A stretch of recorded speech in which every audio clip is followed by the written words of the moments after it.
Create. What to do when you don't know what to do. Written by Bradley Charbonneau. Narrated by Bradley Charbonneau. Copyright 2020. Dedication. For the creators. No, not that creator. People like us who make stuff. But mainly for Tony. Creating until he was 105 years old. Probably holding art workshops in heaven. Epigraph. There are basically two types of people. People who accomplish things, and people who claim to have accomplished things. The first group is less crowded. Mark Twain. Preface. Create.repossible.com. I'm an author. Yep, words onto pages to make books. However, this book is not called Write, it's called Create. In my books, I mention November 1st, 2012, quite a bit. It's the day when I started writing. You know, actual words onto a page. Like real writers do. Just like I'm doing here. Unless you're listening to the audio version of this book, and then it would be spoken words into your ears. The difference was, up until October 31st, 2012, I hadn't been writing. I hadn't been doing much creating at all. Sure, I thought about it. I dreamed about it. I even talked about it sometimes at parties as something I was going to do someday. Do you know what I'm talking about? It's so easy to talk about what we'd like to do rather than do the thing we've been talking about. But now, it's some 7 years later.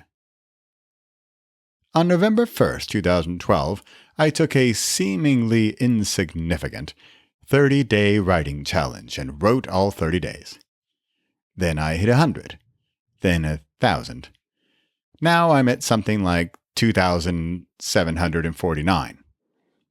No, wait, I can calculate. This book is my 23rd book. Will arrive on Create Everyday number 2,783. But now, it's not just writing. It's creating. You see, what happened was that I became a writer, an author. I became something I didn't think I was ever going to be. It pained me to no end to think I would never be a writer. And now, I am. Now I feel like I can do whatever I put my mind to. I can create my own future. I have, and will still, gone through many subtitles of this book. One of them could be, I can create my own future. You might want to say design my future, or maybe plan, or even forecast. Nope. Create. Once I had realized I actually had become a writer, something happened. I gained confidence. I had a system. I could do anything. Other dreams popped up. Dreams and plans I had long hidden away because if I couldn't manage to become a writer, then I could simply forget that other stuff. That other stuff being speaking, on stage, to schools, to audiences, improv, teaching, courses, workshops, retreats, narrating, audiobooks, podcasts. The reason I mention this is my creations have gone far beyond words on a page. Create.repossible.com. I'd like to welcome you to come over to create.repossible.com, where we'll enhance these words here with video, audio, interviews, case studies, and even mini-courses, all based on the ideas in this book. I'm going to be linking to specific pages within that domain, so if you'd like to head over there now and sign in, then you'll be logged in for each link, and it should show up immediately. You see, now that I've started creating, I can't stop. It's an addiction, but the good kind. I think they call those habits. I have a daily creating habit. It's what I wish for you too. Possible. Write a regular book with words on pages. Impossible. Deliver an in-person workshop. Repossible. Go all out with recorded video, audio, quizzes, and gorgeous downloads. Although I'm not a huge fan of reading books on my phone, I'd like to think this book is more of a performance made up of words, both written and spoken, video, images, sounds, birds in the background in the woods, even dogs in the foreground, and an experience for you to experience with your earbuds while on a walk, and maybe sitting down on a bench to read another few quick chapters. Introduction.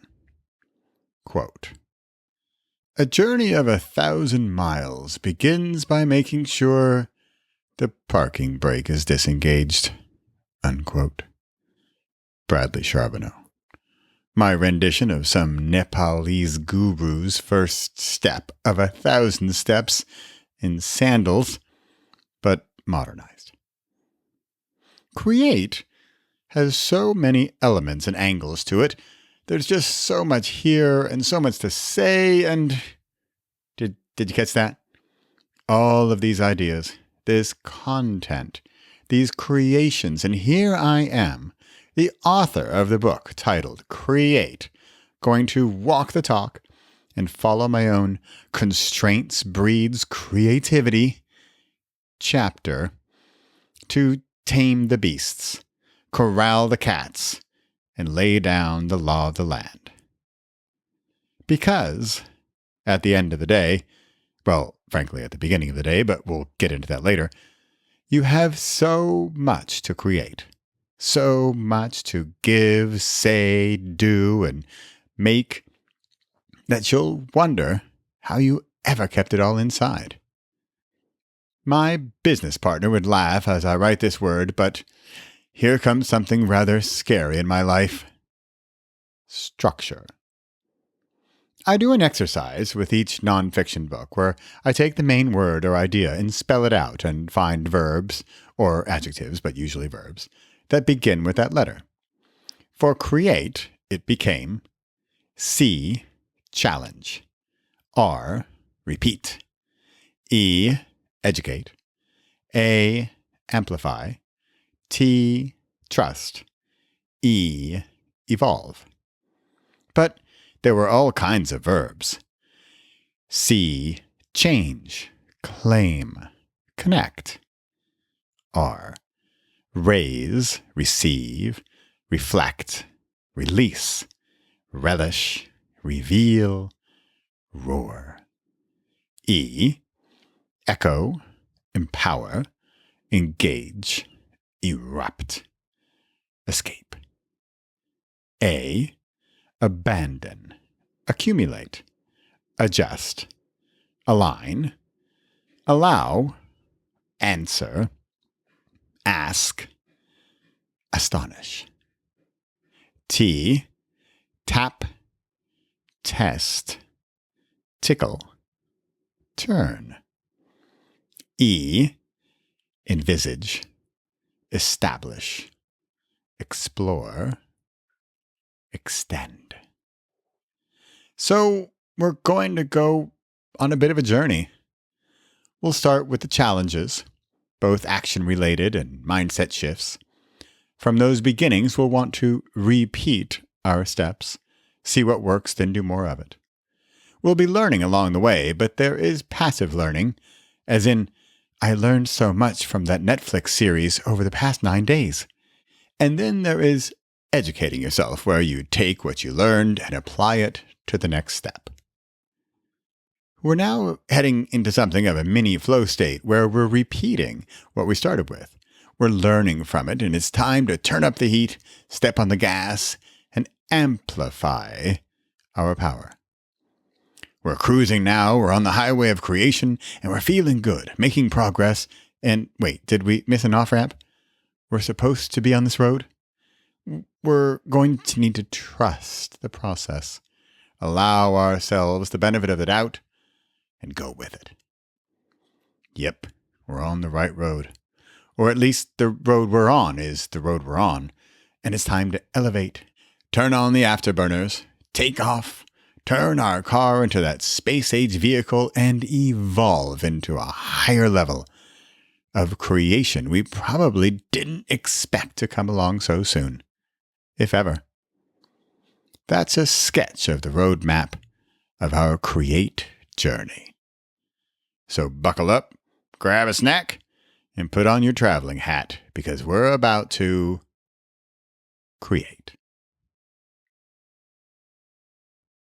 Forward by someone else. My dream is to have this written by Joanna Penn. She said, quote, "I measure my life by what I create," unquote.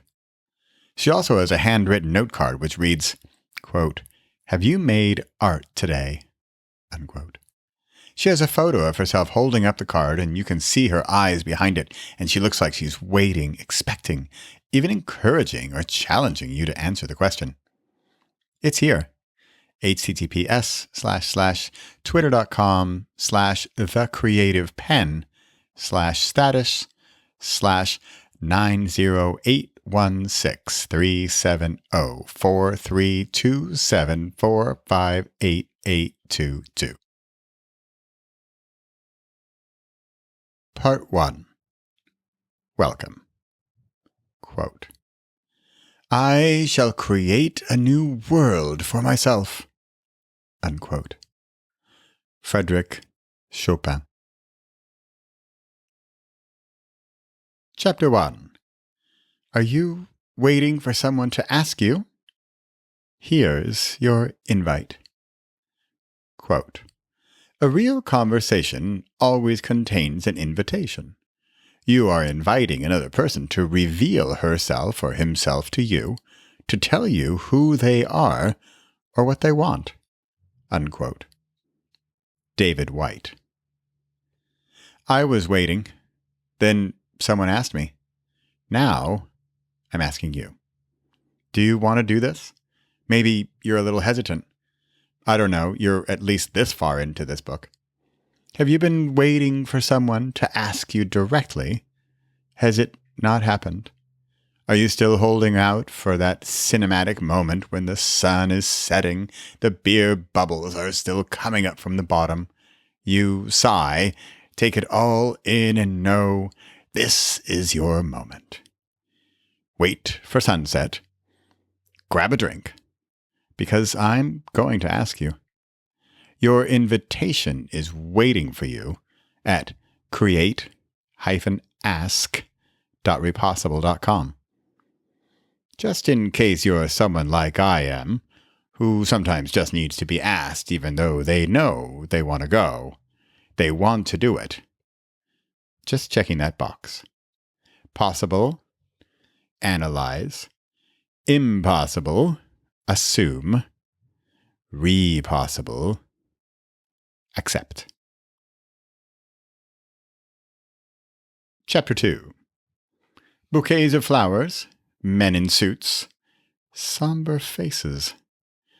This is not going to end well. Or will it? Quote, "When you're happy, you find pure joy in your life. There are no regrets in this state of happiness, and that's a goal worth striving for in all areas of your life." Unquote. Susie Orman. It was time. It was Thursday morning. I was out front, wiping the dewdrops off my son Luca's bike seat before he went to school. Across the street there were 3 cars. Well, 3 cars more than normal. Young men I didn't know came out from the back gate with way too many bouquets of flowers. They were wearing suits. A woman had an elegant evening gown on, but it was 8:30 in the morning. They gave me courteous waves. I waved back. I saw my neighbor. She saw me. She's one of the sweetest people I have ever, barely, known. You know those types? You don't really know them well, but you know they are good, warm, genuine. That's her. Her husband had some bad medical news a few weeks ago. Seems like it may have turned for the worse. They all drove off. Luca's seat was well dried by now, and our dog Pepper was hoping we'd go for a walk. In other words, life goes on. For some of us. I don't pretend to have all of the answers, just some of them. Some that have worked for me. If I were the one whose life they were celebrating that morning, would I be okay with it? Am I ready to go? Have I done here what I wanted to do? No way. But I have to admit, over the past short few years, I'm a whole lot closer. The secret? Create. My wife said to me this morning as she was getting ready for work that she had been missing San Francisco lately. We lived there for 17 years. Quote, maybe it's because I have a job now and I'm back in the daily grind. Unquote. My wife. Now, it wasn't terribly appropriate to bring up my The Big Answer to Life's Mysteries at 7:18 in the morning to my wife, who is, how do I put this delicately, not exactly a morning person. But I have a big answer. Create. I believe we're all creators. I believe we need to create stuff, make things, build, draw, write, compose, do, where there was nothing and now there is something. It doesn't mean it has to be commercial. We don't all need to be best-selling authors or famous composers or oil painters. It's not even about being an artist, except that artists are such clear examples of people who create. But we all need to create. We need to get it from inside to the outside. What is it? Whatever it is you have inside that wants to be outside. Let's take my neighbor. Want to ask him what he has left with the world? Yep, it's morbid, but he can no longer answer. What do we want to create, to leave behind? Or let's get those morbid thoughts out of the way for a moment. 1. What do we want to create right now? 2. What's holding us back? 3. Why aren't we doing it? I can think of a host of reasons to not do it. 1. Fear. 2. Judgment. 3. Time. 4. Priorities. 5. Focus. 6. Clarity. Enough? Does anything resonate? What if you were attending the funeral today of my neighbor? You might have one of those moments where you think, gee, if that were me, would I be okay with it? What might I have done differently? Unquote. You, at my neighbor's funeral. Do that thing. I don't mean to say that we're all creative. Oops, scratch that. That's exactly what I mean to say. We are all born creative. We just allow other stuff to get in the way. I hear you now. You're asking. Okay, Bradley. Let's say I buy into your message here. Great. But what do you want me to do? You saying to me. Create. Make something. Do something. turn a thought into a thing. Create something. It won't be judged. There is no fear. No one is watching. Well, except for the future version of yourself.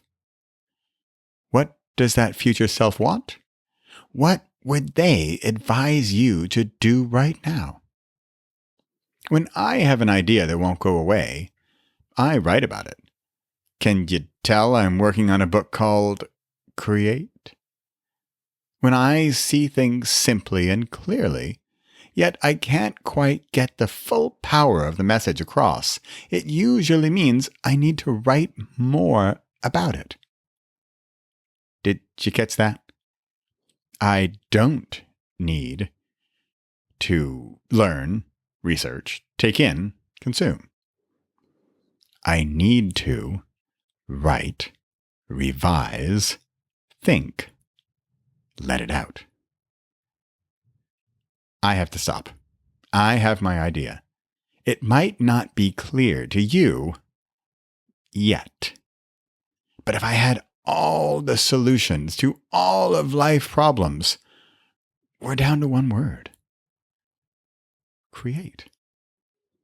If you want extra bonus brownie points, here's an even more powerful word, although this is for the advanced class. Co-create. I've turned co-create into a simpler word. Spark. Are you ready? Possible. Wait. Impossible. Hide. Repossible. Create. Oops. Just in case this isn't all completely clear, this is what we're going to dive into in this book. Chapter 3. Here to create. We're not put on this earth to watch TV. Quote, there are two great days in a person's life. The day we are born, and the day we discover why. Unquote. William Barclay. I'm just going to cut to the chase. We're here to create. We're here to make stuff. We're here to get what is inside of us out into the world. I don't mean we need to be all full-time painters and live in an atelier in Paris and drink 4 Roses bourbon, although that was fun. But we need to create. We need to. Well, that is, if you want to thrive, to rise up, to get off the plateau we're often stuck on. It doesn't have to be fireworks and mayhem, no marching bands and orchestras lifting our spirits. It might be a short story. It might be a drawing. It might be, in the secrecy of your car after work on the side of the road, a minute of a dialogue of a character you have in your head. That one who wants to be set free. We all have them. We can suppress them or we can set them free. We set them free. We set ourselves free. We're here to create. I wanted to put this chapter here, complete with this photo, to show a real example of when we're working on something, the rest of the world works together with us. Not only are we here to create, but when we create, others see it, notice it, cheer us on, and support us. Well, for the most part.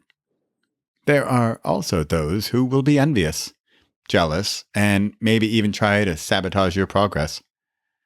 They are jealous. They are not creating themselves. But when you're creating, the world comes to your aid. It shows up unexpectedly and makes it known that you're on the right track. Just like when I saw this poster. It works just like that when you create. Possible. See it. Impossible. Ignore it. Repossible. Allow yourself to soak it in and relish it. Chapter 4. Live, work, create. Pick one. Which elevates the others? Quote, get busy living or get busy dying. Unquote.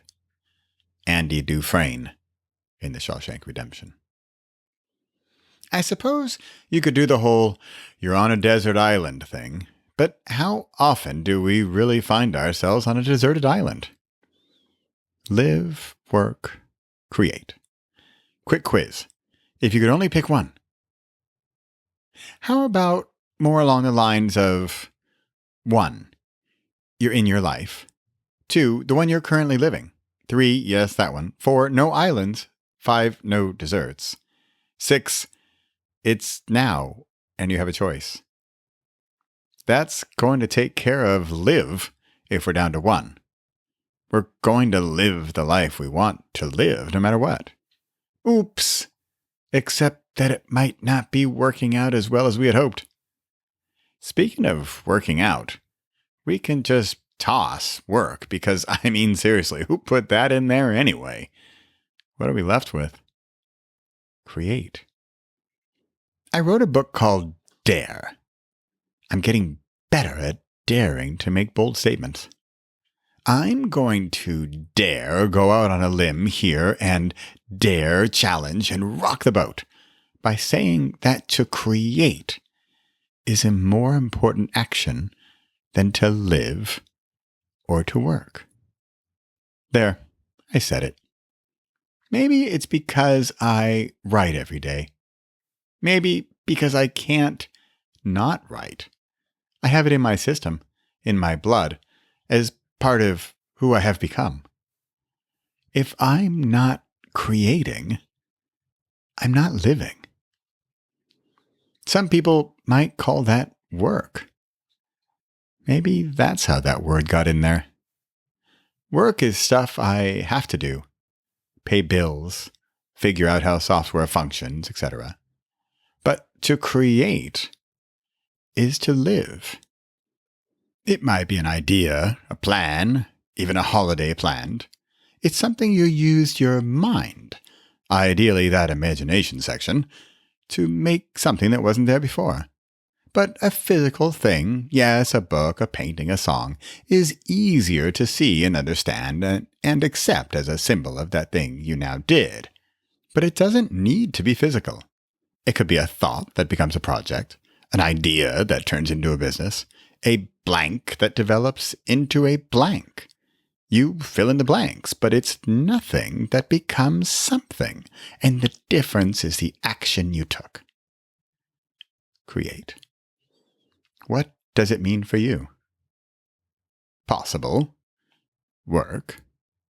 Impossible. Live. Repossible.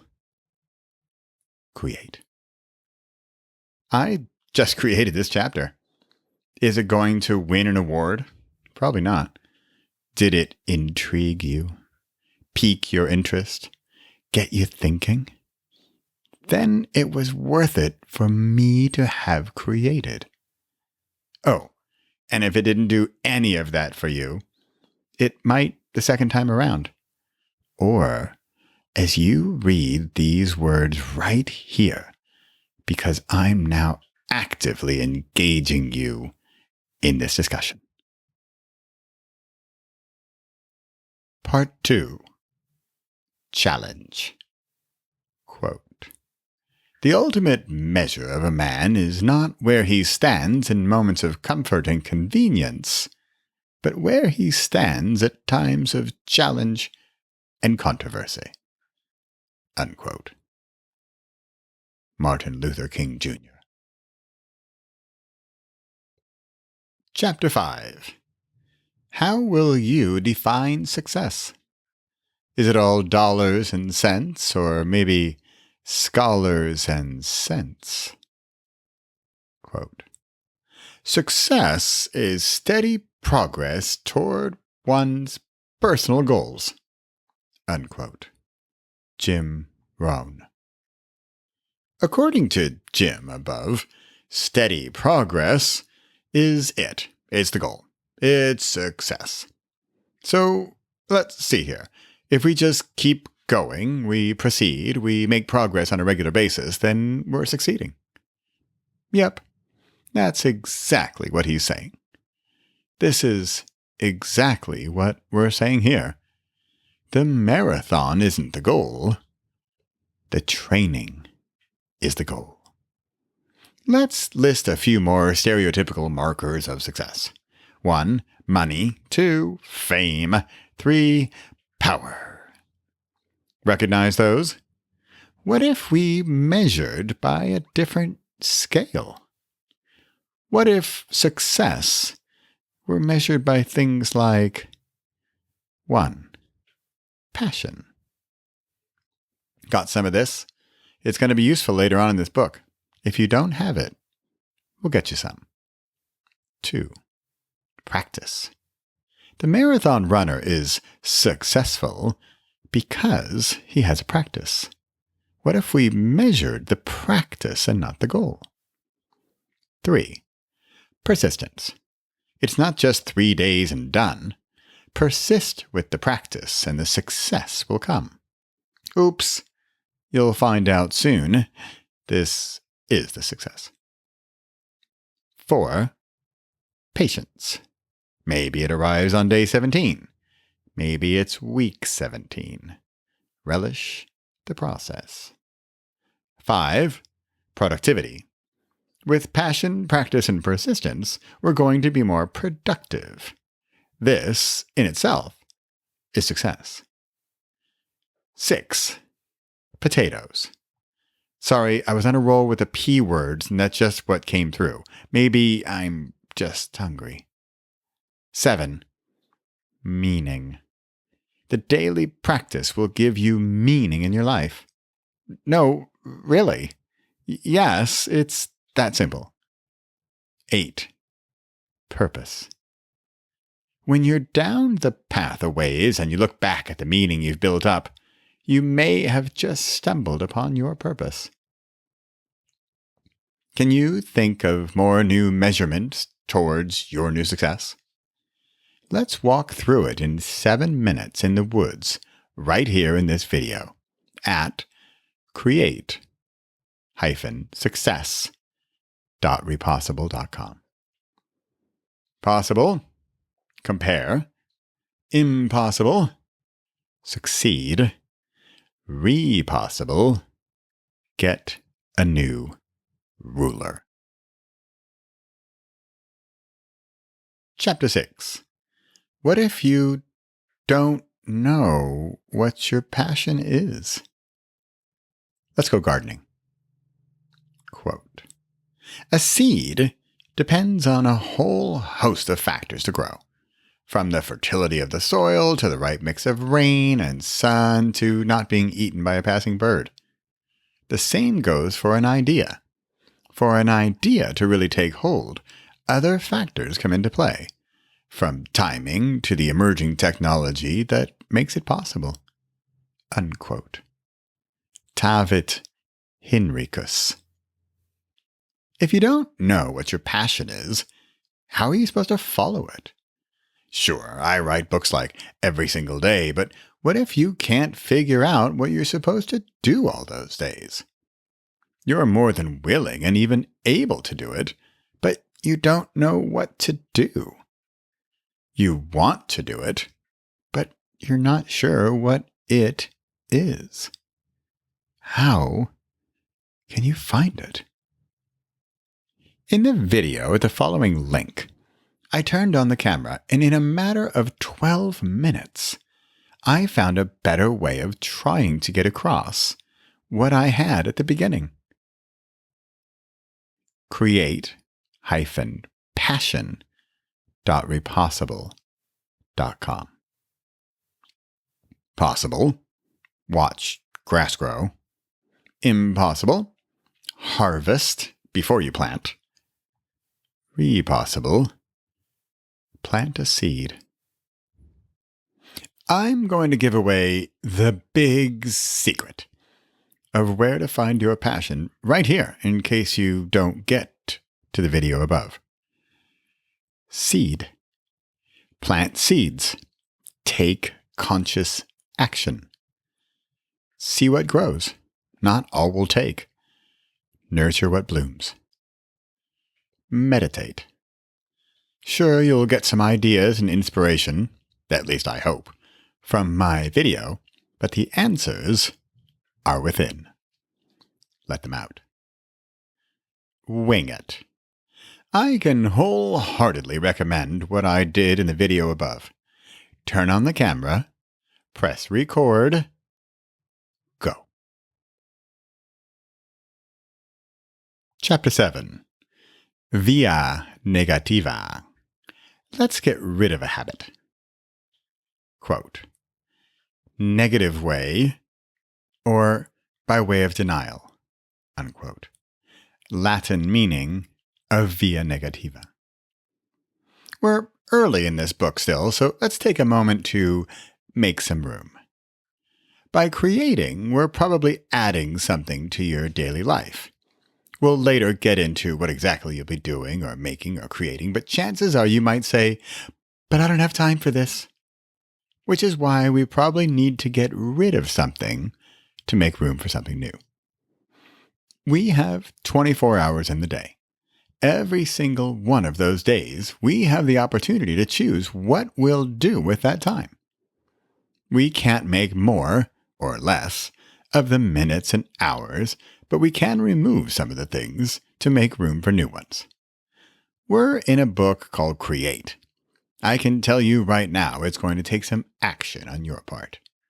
Sure, we'll get into areas where you'll learn how to create while doing something else, but you're going to need at least a little bit of newfound time to get things rolling along. If you can, right this very second, think of something you can give up, or stop, or at least temporarily put on hold for the next month or so. Great. If you need some help, here's a quick list of things we do. We could either stop, slow down, or at least take a break from to add in something new. 1. Watching TV. Yes, this includes Netflix, Hulu, and whatever else you want to call it. Passively staring into a glowing screen. 2. Social media. Unless you're on a Facebook fast, this should be an easy one to drop or at least take 30 minutes out of. 3. Reading. I know. Hey, this author is saying we can toss reading out the window. But if you read a ton, maybe you take half an hour to write instead of read. 4. Alcohol. If I don't drink a drop of alcohol in the evening, I wake up at least half an hour earlier the next morning. 5. Fasting. If you eat less after, say, 4 p.m., your body has less work to do at night while you're sleeping, and you sleep deeper and need less of it. That is, I always wake up earlier and more refreshed when I skip dinner the night before. There's a quick 5. Find something in there. Maybe you have something else that would be easy or hard to remove. Great. Possible. Add. Cram even more into your day. Impossible. Add without removing and thinking it's all going to fit. Repossible. Via negativa. Remove something to provide room to add. In true Create form, I just wrote this chapter immediately after I received a link from my pal Rich Robinson. It was an article about via negativa, and it came in at just the right time as I work on this book. I had a choice to make. 1, I could have written him a long note back. 2, I could have read the article and done nothing with it. 3, I could have not read the article. Yet, I chose to skip those 3 and create something that was directly applicable to what I was working on. This chapter. Chapter 8. When is the absolute perfect time to start your masterpiece? Hint, it's not next Thursday. Quote, the best time to plant a tree was 20 years ago. The second best time is now. Unquote. Chinese proverb. When the tea is hot, the sun just ascended the horizon, your pen is full of ink and... Yeah, that's not going to happen. Here's when exactly to get started with that dream project. I managed to, 1, move the sunset, 2, arranged the sand dunes, 3, get the birds to sing on cue, 4, stop time. Okay, fine, I didn't get any of that done. In fact, I have it all here in poor lighting, out of focus, not exactly scripted 4 minutes of create-masterpiece.repossible.com. Maybe you could wait for the frothy chai latte. That we could wait for. Otherwise, it's time to get rolling. Possible? Wait longer. Impossible? Time travel. Repossible? Plant the tree today. Part 3. Repeat. Quote, we are what we repeatedly do. Excellence, then, is not an act, but a habit. Unquote. Will Durant. Chapter 9. The habit is the goal. Practice is perfect. Quote, the obstacle is the way. Unquote. Ryan Holiday. What if the goal were not to write a bestseller, but to write every single day? And become a writer in the meantime. Not to run a marathon, but to jog every day. And get in shape while at it. Not to lose 10 pounds, but to drink a liter more of water every day. And clean and rejuvenate the body in doing so.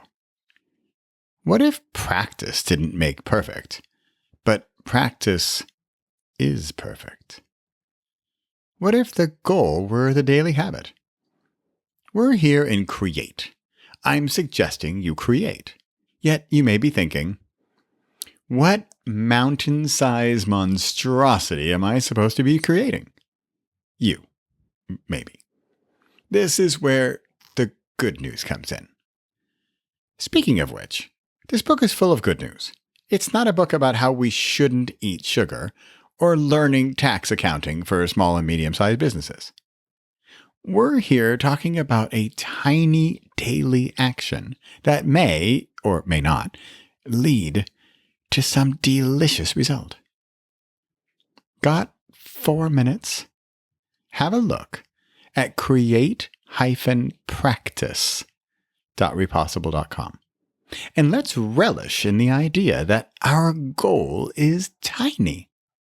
Our dream, our desired outcome, our measuring stick is something so small and seemingly insignificant that after a while we forget we're doing it. Possible, goal. Impossible, goal is goal. Repossible, habit. If you still have a mountain in front of you, and not a molehill, here's a dorky thing to do, but dorky things often work. Repeat to yourself, whispering, it usually helps, just these words. My goal is tiny. My goal is tiny. My goal is tiny. You, in a whisper. Chapter 10. Offense and defense. Go forth, look ahead, and create. Quote, I am a slow walker, but I never walk back. Unquote. Abraham Lincoln. Action or reaction, cause or effect, create or consume. Tim Ferriss was talking with Derek Sivers and talking about offense and defense.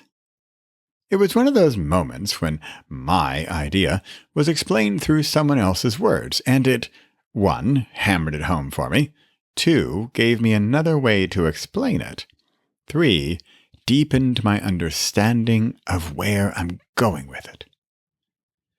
With create, I want people to express, let it out, set it free, make, do, create.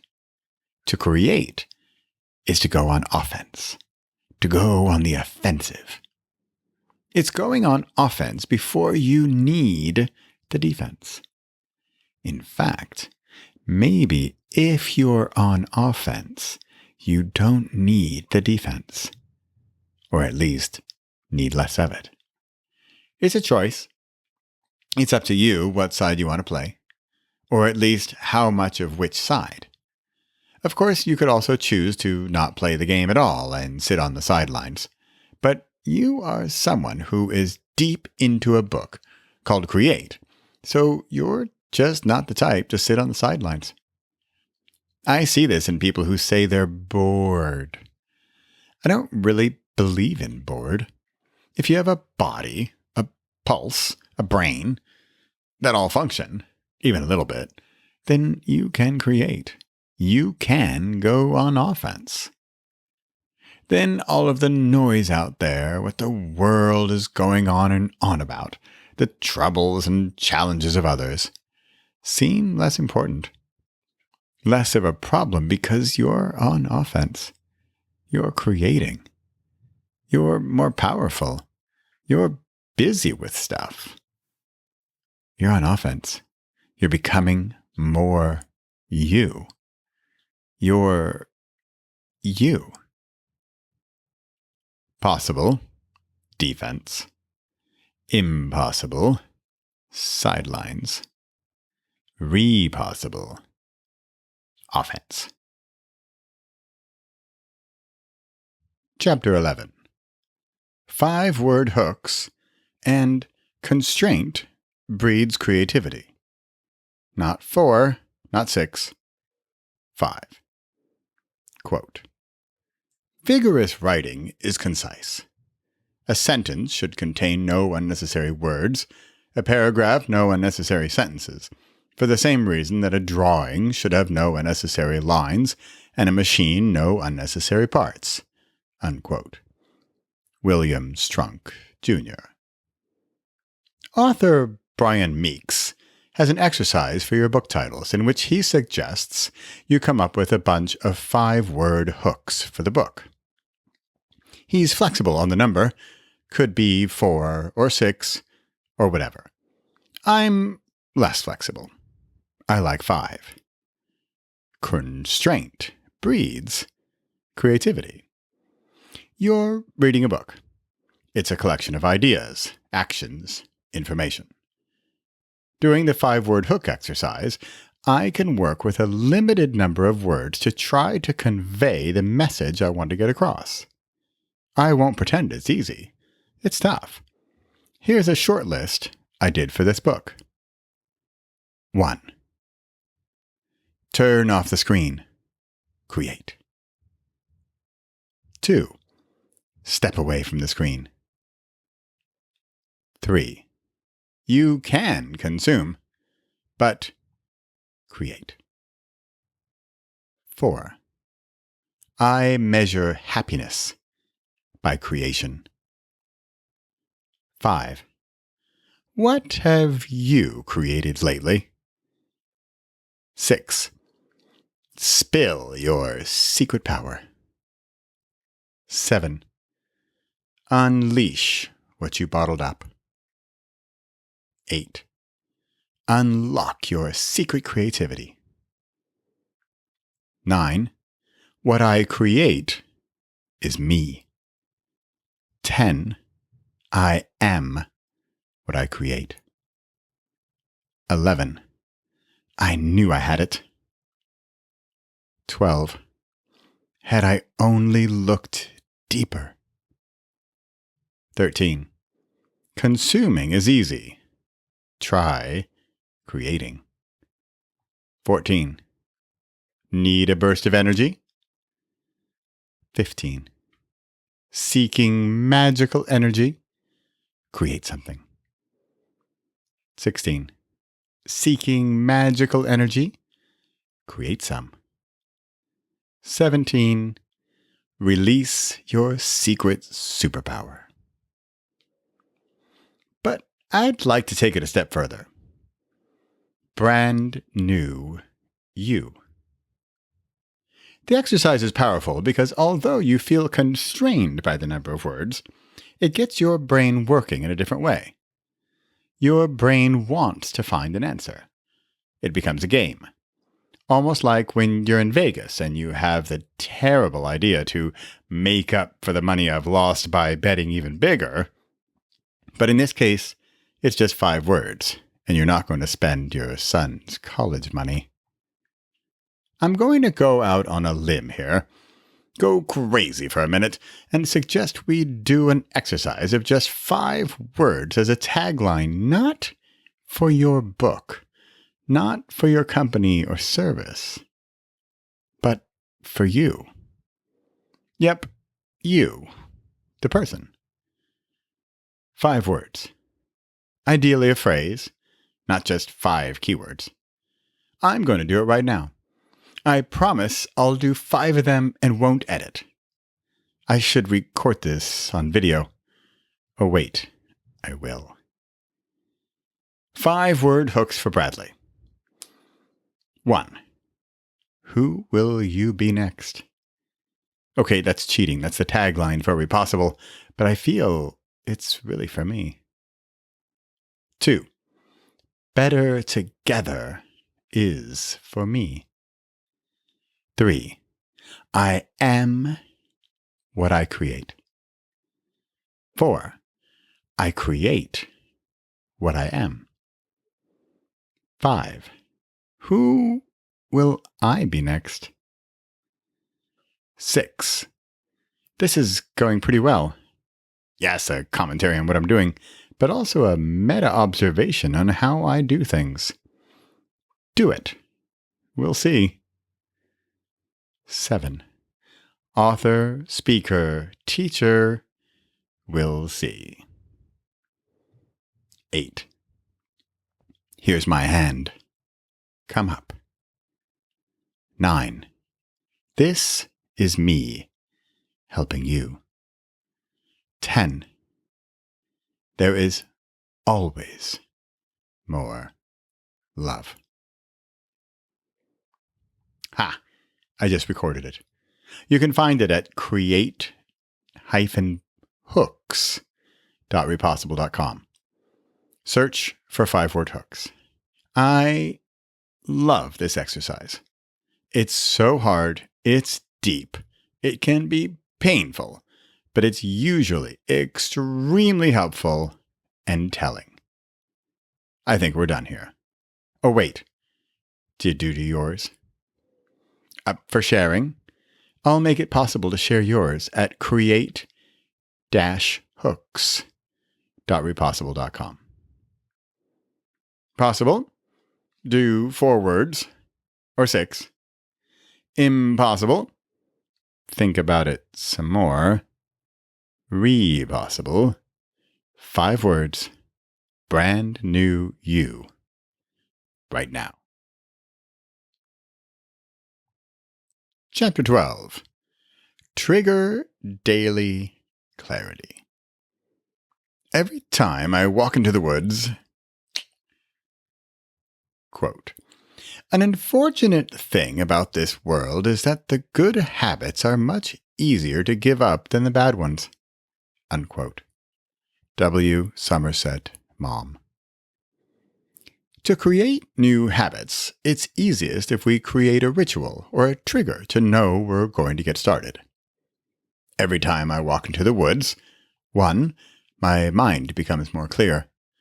2. My ideas grow bolder.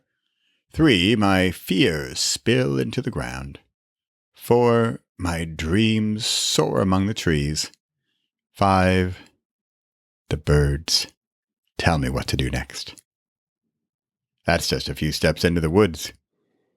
My dad used to have a piece of chocolate after dinner. He really enjoyed it. In fact, it got to the point where if we didn't have any chocolate in the house and dinner was over, he would get antsy. Dinner meant it was almost chocolate time. Yep, the bad ones are harder to kick than the new, good ones are to create. Still, find the trigger, create a ritual, go a little nutty with it. Watch professional athletes and their rituals.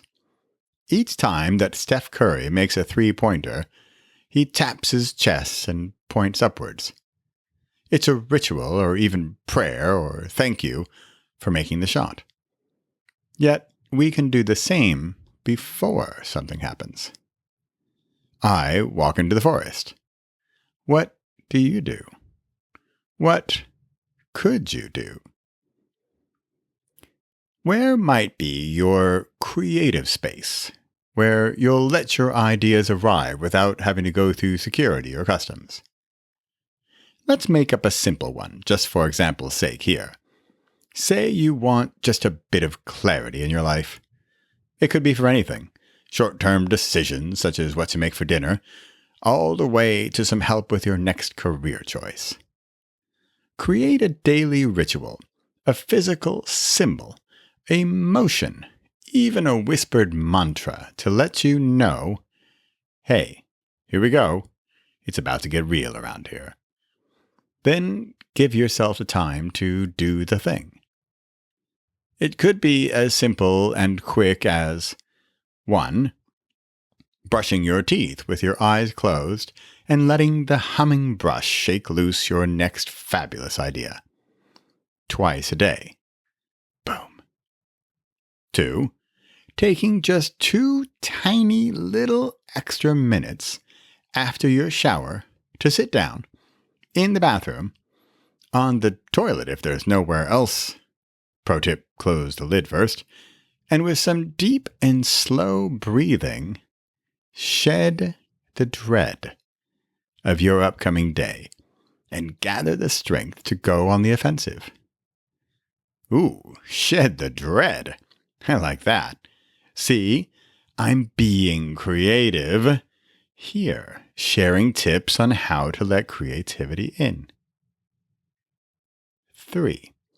Well, on a walk, even if it's as short as around the block or to the mailbox, take out the earbuds, put the phone in your pocket, and just listen. What do you hear? Birds, cars, dogs. Filter everything else out and hear what you want to focus on. There you have it. 3 extremely non-scientific but possibly powerful triggers to get you started to tap into your deeper knowledge, your quick-witted charm, and a bit of the unknown.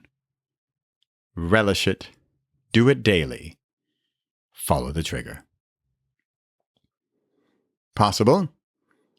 Wait for perfection to arrive magically. Impossible? Change yesterday's trigger. Repossible? Trigger daily clarity. Part 4. Educate. Quote, creative activity could be described as a type of learning process where teacher and pupil are located in the same individual. Unquote. Arthur Koestler. Chapter 13. What if your input is Netflix and Instagram? What are you possibly going to output to create? Quote, all my friends are like, can you be on my side in the zombie apocalypse? And I'm like, I got this, unquote. Taisa Farminga. So, this. What if your input is Netflix and Instagram? What are you possibly going to output, to create? Oh, and you're a 15-year-old boy. Sure, there's school, but other than that, what's your output going to be? Conversations, monologues with yourself? What do you write, say, do, tell, spell out for people? What do you know? What do you love? What do you want to be? Am I missing something? I usually am, so it wouldn't be a first. Just trying to see things from that other perspective. You know, the one that's not your own. Possible, zombie. Impossible, creator. Repossible, zombie creator. In case that wasn't clear and I was being overly secretive about 15-year-old boys and their habits, I live with 2 teenage boys. Enough said. Here's how it's going to be when you come to let it out, when you finally decide to shed the mask and create. It's going to be... Wait, I sense a numbered list coming. 1, difficult. 2, painful. 3, slow. 4, yucky. 5, ouch. 6, can I stop now? This hurts. 7, nasty. 8, what's the opposite of confidence building? 9, empty. 10, soul sucking. Okay, I'll stop. That hurt.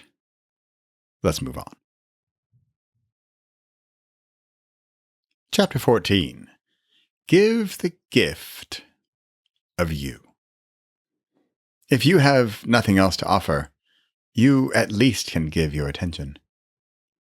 Quote, the best way to cheer yourself up is to try to cheer somebody else up. Unquote. Mark Twain. What gift can you give others? I guess you could give them an ice cream. Or you could do this. I've spent the past few days helping my nieces record their books as narrators for the audiobook version. We're done. I'm still editing, but I gave them something only I could give.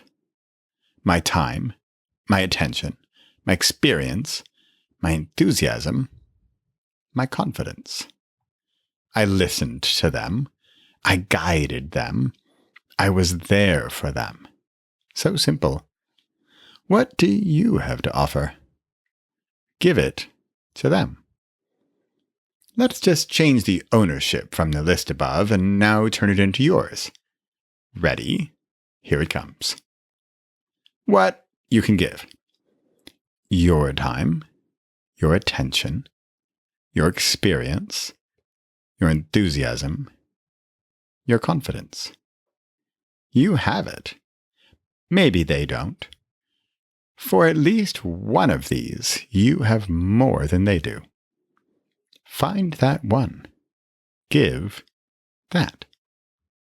In the video below, I'm on the bridge, but I'm not jumping off, although I'm way over to the side, over at create-gift.repossible.com. Possible, get. Impossible, give without getting. Repossible, give. Chapter 15. How you make them feel. What if you thought about this earlier than later? Quote, I've learned that people will forget what you said. People will forget what you did. But people will never forget how you made them feel. Maya Angelou. Maybe it's the mathematician in me who wants to deconstruct things and put things into formulas and make systems. Because if Maya Angelou says it's really about how they're going to feel, then can't we create our content with that in mind? Quote. When you know what you want your reader to feel, you can write your book more easily. Bradley Charbonneau. It's not what you give or what they take or learn. When they look back and think of you, it's the only thing that they'll remember, how you made them feel. Here we are early in the creative process. In your book, or article, or product, or song, or painting, when your reader, buyer, client finishes your book, etc., how do they feel? Okay, sure, it's tough to predict the future. So how would you like them to feel? What would be the ideal? Write that down. Pro tip: use the form of a quote, or a review, or a blurb. What that reader might say or write after they finished your work. Let's do a meta exercise right here and now. Here we are in Create. We're, I don't know exactly, halfway through. How do you feel?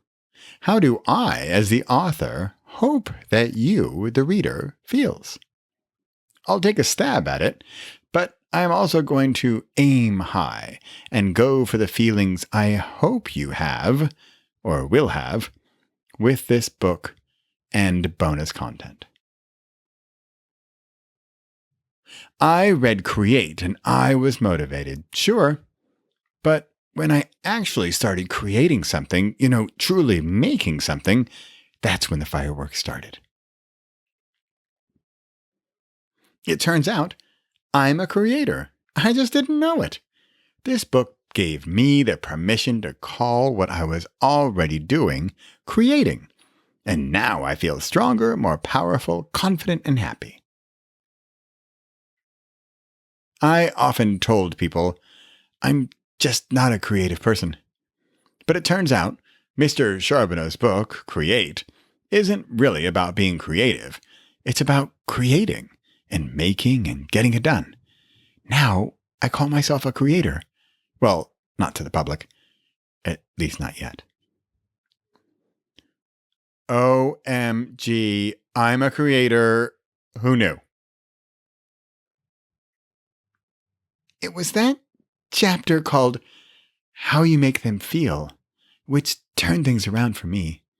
I did those quotes he asked us to, and then I knew what I had to write. The process was counterintuitive, but it worked. I just cranked those out fairly painlessly. It's because I'm deep in creation mode writing this book. When you're working on something, playing with something, you feel it more. Quotes like this come more naturally, and it's, wait for it, it's more fun. Come on over to create-feel.repossible.com for a more 3D feel for this topic. Possible, create. Impossible, know what they feel beforehand. Repossible, forecast what you'd like them to feel. Chapter 16. Just stop for the day. Let go of the day. Quote, we all have a personal recipe for productivity. One person may need 6 cups of autonomy and just a pinch of collaboration.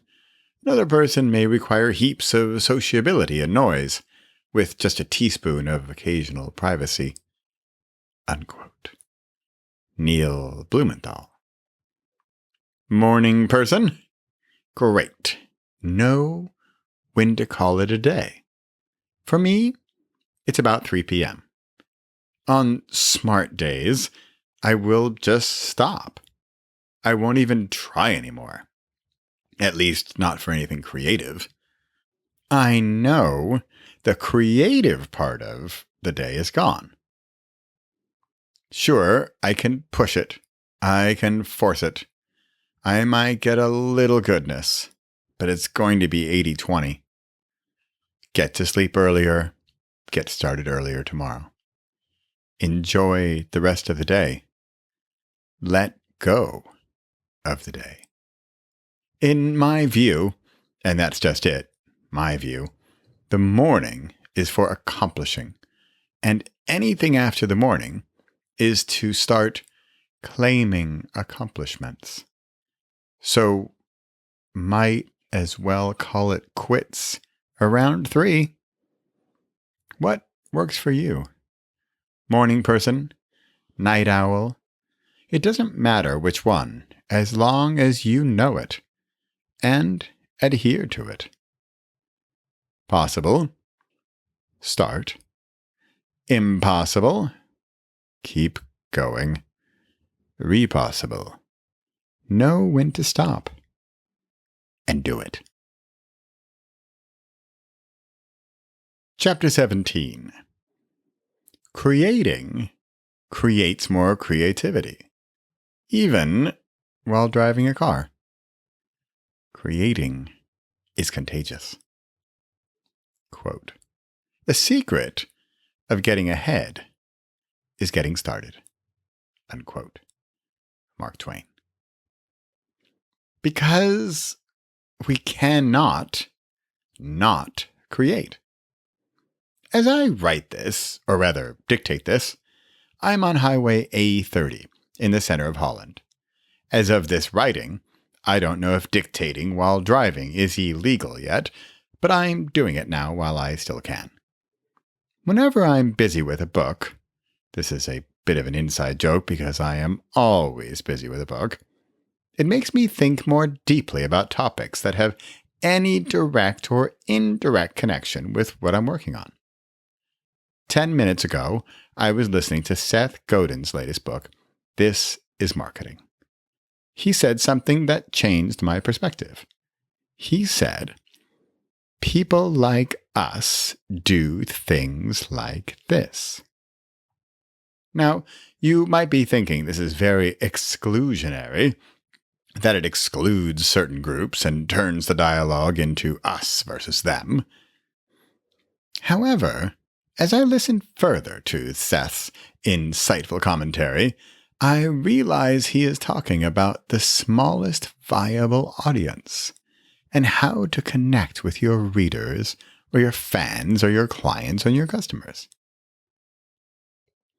Just while driving, I stopped the audiobook and then, you'll be thankful to hear, I used audio commands to then open the voice recorder and dictate for the next 10 minutes. How what I just heard was relevant to what I'm working on. Each part of why I'm writing, or rather dictating, this today is because I don't have a lot of patience for people who say they don't have time to create. As I probably previously mentioned, I'm still driving in the car. Editor's note. I came back later to copy and paste the transcript as well as add some formatting. It's not that I have a 7-hour journey in front of me and I figured I could get a little bit done, or even that I thought I could get a whole lot done. No, I have another 10 minutes of my trip, but, and yes, I'm going to quote myself here, quote, creating is so important to me and gives me such pleasure and joy and satisfaction, and I will turn my Monday morning commute into a creation session where I bang out 2 chapters for 2 different books while driving 130 kilometers an hour through the autumn fields in the middle of the Netherlands. Unquote. Bradley Charbonneau. Yes, I know, I just quoted myself. Why? Because I want to be known, if only to myself, as the guy who makes the time to create. He doesn't wait around for lightning to strike. He is the lightning. Another reason I want to get this out, and that I couldn't wait to pull over later, is that creating creates more creation. Creating creates more creativity. I have long given up any belief of the idea of writer's block. I have a much less well-known condition, and that is an addiction to creating. Either way, it's also the antidote when I'm working on something. I find more things relevant to what I'm working on than if I worked on that something. To put it another way, if I were working on nothing, then I would find nothing relevant to relate to nothing. But when you're creating something, it's infectious. And creating one thing leads to creating another thing, which usually creates many more things. If I can write a chapter of a book while at this very moment at the off-ramp to my destination, then you might be able to understand a little bit more easily why I don't believe in a writer's block, excuses, and whining about how difficult it all is. Editor's note. I did get to my destination safe and sound, and guess what? Now I have 2 chapters of 2 upcoming books. What are you doing during your commute? Possible? Wait until you get home. Impossible? Lunar eclipses are the only time to create. Repossible? Hit record on your phone right now. Part 5. Amplify. Quote, money and success don't change people. They merely amplify what is already there. Unquote. Will Smith. Chapter 18. Lacking creativity? Tune into your radio frequency. What's your number? Quote, we cannot solve our problems with the same thinking we used when we created them. Unquote. Albert Einstein. What if our brains could tune into the right frequency? Like a radio dial. For those of you who don't remember what a radio dial is, I'll explain. Before digital numbers on the radio, you used to have a round dial. You couldn't see any numbers for the stations, for example 98.3, so you had to fiddle with it. Turn it back and forth, listen a little, and finally, maybe, you got a clear signal. Maybe after a few seconds, you might adjust it again. But usually, you could find a strong signal and you'd get a clear connection. This is how I see creativity. Without going too much off the deep end, well, at least not yet, but I will for sure, I see us as radios that tune in to frequencies. Once we can connect, we're clear, and we can leave the dial intact, and we're good to go. When we're connected, when the dial is in the right place, we feel right. We're clever, quick, and have answers. We can make decisions easily. We answer questions with authority and little to no doubt. We are proud. It's a delightful place to be. A few years ago, I was pretty sure to create anything, to make something, to succeed, you had to 1. Struggle, 2. Wait, 3. Fail, 4. Try some more, 5. Give up, 6. Get back on the horse, 7. Pout, 8. Stick with it, 9. Forget it, 10. Ugh. That's how it used to go. That was before I knew why I was supposed to create. I thought it was for 1. Me, 2. Success, 3. Money, 4. Pride, 5. Lamborghinis. Okay, I didn't really think it was for number 5. Now I know why to create. I create because 1. I can't not do it. 2. It's like oxygen. It's hard to survive, much less thrive, without it. 3, it's how I surpass wherever I was.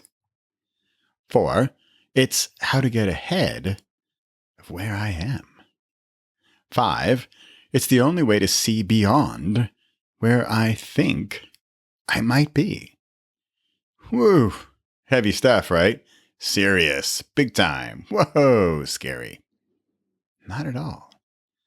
Remember the radio dial? It's as simple as that. We need to connect to find our frequency. Once we're there, remove hand from dial and let it flow. Sound easy? It is. Did you catch that part where I said I figured out why I create? That helps. It's really number 3 above, to surpass wherever I was. To get better, to learn, to find purpose and meaning.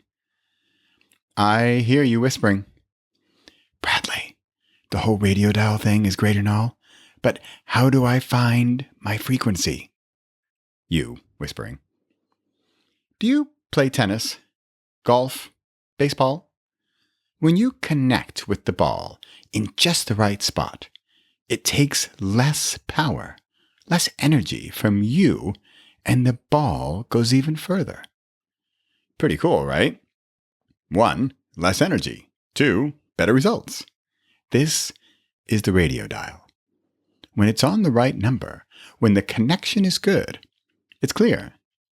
For you, when it feels right, when there's little or no static, when you're in a flow state, when it comes easily, when time flies, then you're on the right frequency. Then you know you're connected to a higher sense of self, and what you're doing is working. Possible? Live with the static. Impossible? Go digital. Repossible? Find your frequency. Chapter 19. Creating is fun, but I can't convince you. Quote, the emotional power of creating something, nothing gives me as much joy as that. Unquote. Sigrid. There's a chapter in this book called Create. I left it in, even though it's more just, quote, some ideas about a possible project, unquote, and not a perfectly penned chapter. In that chapter, I write, I'm having fun just creating this thing. Me, in the chapter titled Create. Now, I suppose fun is subjective. Something I consider fun might not be something you think is fun. I'm going to go out on a limb and declare that creating is, or should be, or at least could be, for everyone. I think of the author in the blank page. When you don't know what to say, it's a threatening piece of landscape. But when the pen starts flowing, or you force it to start, it can lead to discovery, the unknown, and joy.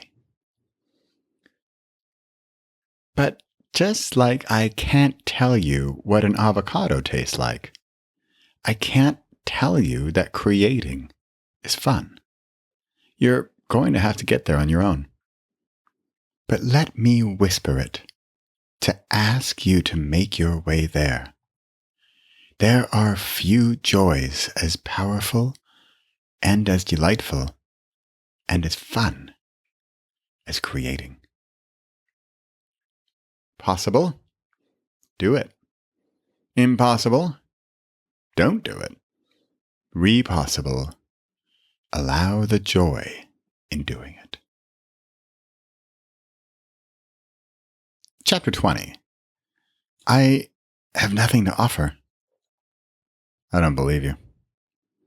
Quote, if you hold a cat by the tail, you learn things you cannot learn any other way.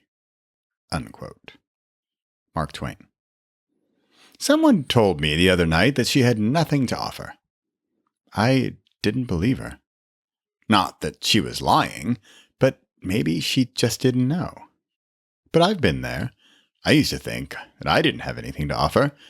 Now I can't hold back everything I have to offer. What happened? I started making, doing, giving, getting it out there, getting it out of you. In recent years, I find what I have to offer by putting my phone into its little grip tripod, attaching it to a tree, and hitting record. Find the 5-minute I Have Nothing to Offer video at create-nothing.repossible.com. There's a chapter in this book about a radio dial. I see the idea of I have nothing to offer in the same light as the radio dial, in that you might think you have nothing to offer, but it's more a case that you might just not know who is seeking what you are offering. In radio dial terms, if you're broadcasting at 89.7 megahertz and your audience, be it your boss, your family, or your cat, is receiving only signals below 85.3 megahertz, then no, you don't have anything to offer them at that time on that frequency. Radio dial imagery not working for you? If a dentist talks technical shop to a group of ballerinas, they're not going to get him. He might say, I have nothing to offer. And, well, he'd be right in that he has nothing to offer them in that situation with that message. So, nope, I don't believe people who say, I have nothing to offer. It's more a question of what are you offering, to whom, when, and why. Tune that dial, check your frequency, know their frequency, because you do have something to offer, and your audience is out there seeking it. Possible? Something to offer. Impossible? Nothing to offer. Repossible. Match your frequency with your audience. Chapter 21. You are not alone, even if it feels like you are. Quote, if you knew who walked beside you at all times on the path that you have chosen, you could never experience fear or doubt again. Unquote. Wayne Dyer. Well, even if you think you're alone, you're not alone. A third party, a different perspective, a partner, a collaborator, even just a sounding board. But someone who isn't you. I went it alone for years. And years. Then more of those. It's probably decades. There is probably a type of insect in the savanna of Botswana that lives out its entire existence in solitary, and it's all good. But we're human.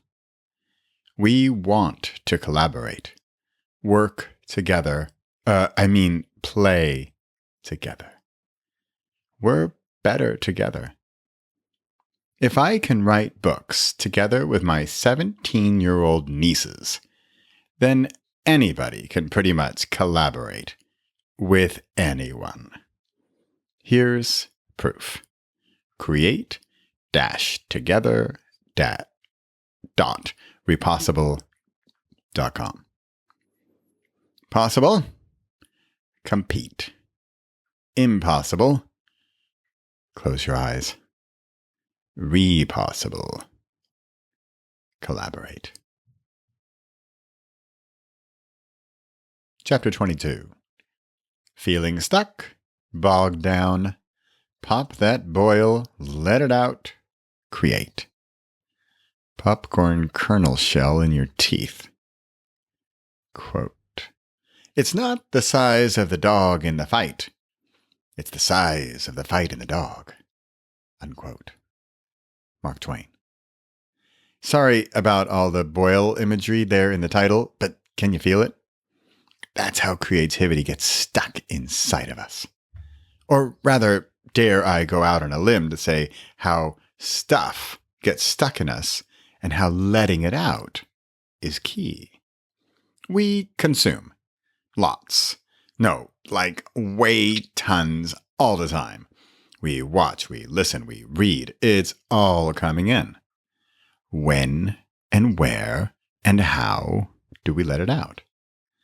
I am nowhere near a medical doctor, but I like the boil, or the cyst, or pimple, or zit metaphor.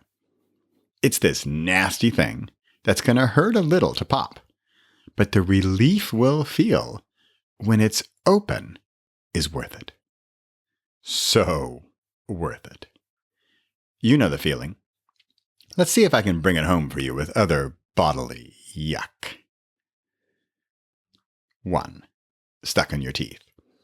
For me, it's usually those little shells around the popcorn kernel.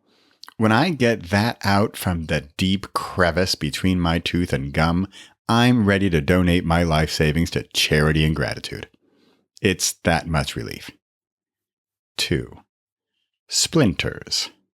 Wasn't it a little mouse who removed the splinters from the lion? Although the lion was mighty, and the king of the jungle, a little thorn was killing him. Relieving his pain, done by a tiny mouse, set him free. 3. Vomit party. Okay, I completely realized I'm deep in the gross out mode, but it's working. You ate and or drank the wrong something, it's not sitting right, you could wait it out, or your body doesn't wait. It wants it out of you. Now. Blech, vloom, blah. Nasty, icky, but out of you and gone. And you're a new person. Our thoughts and ideas and creativity and imagination work in much the same fashion.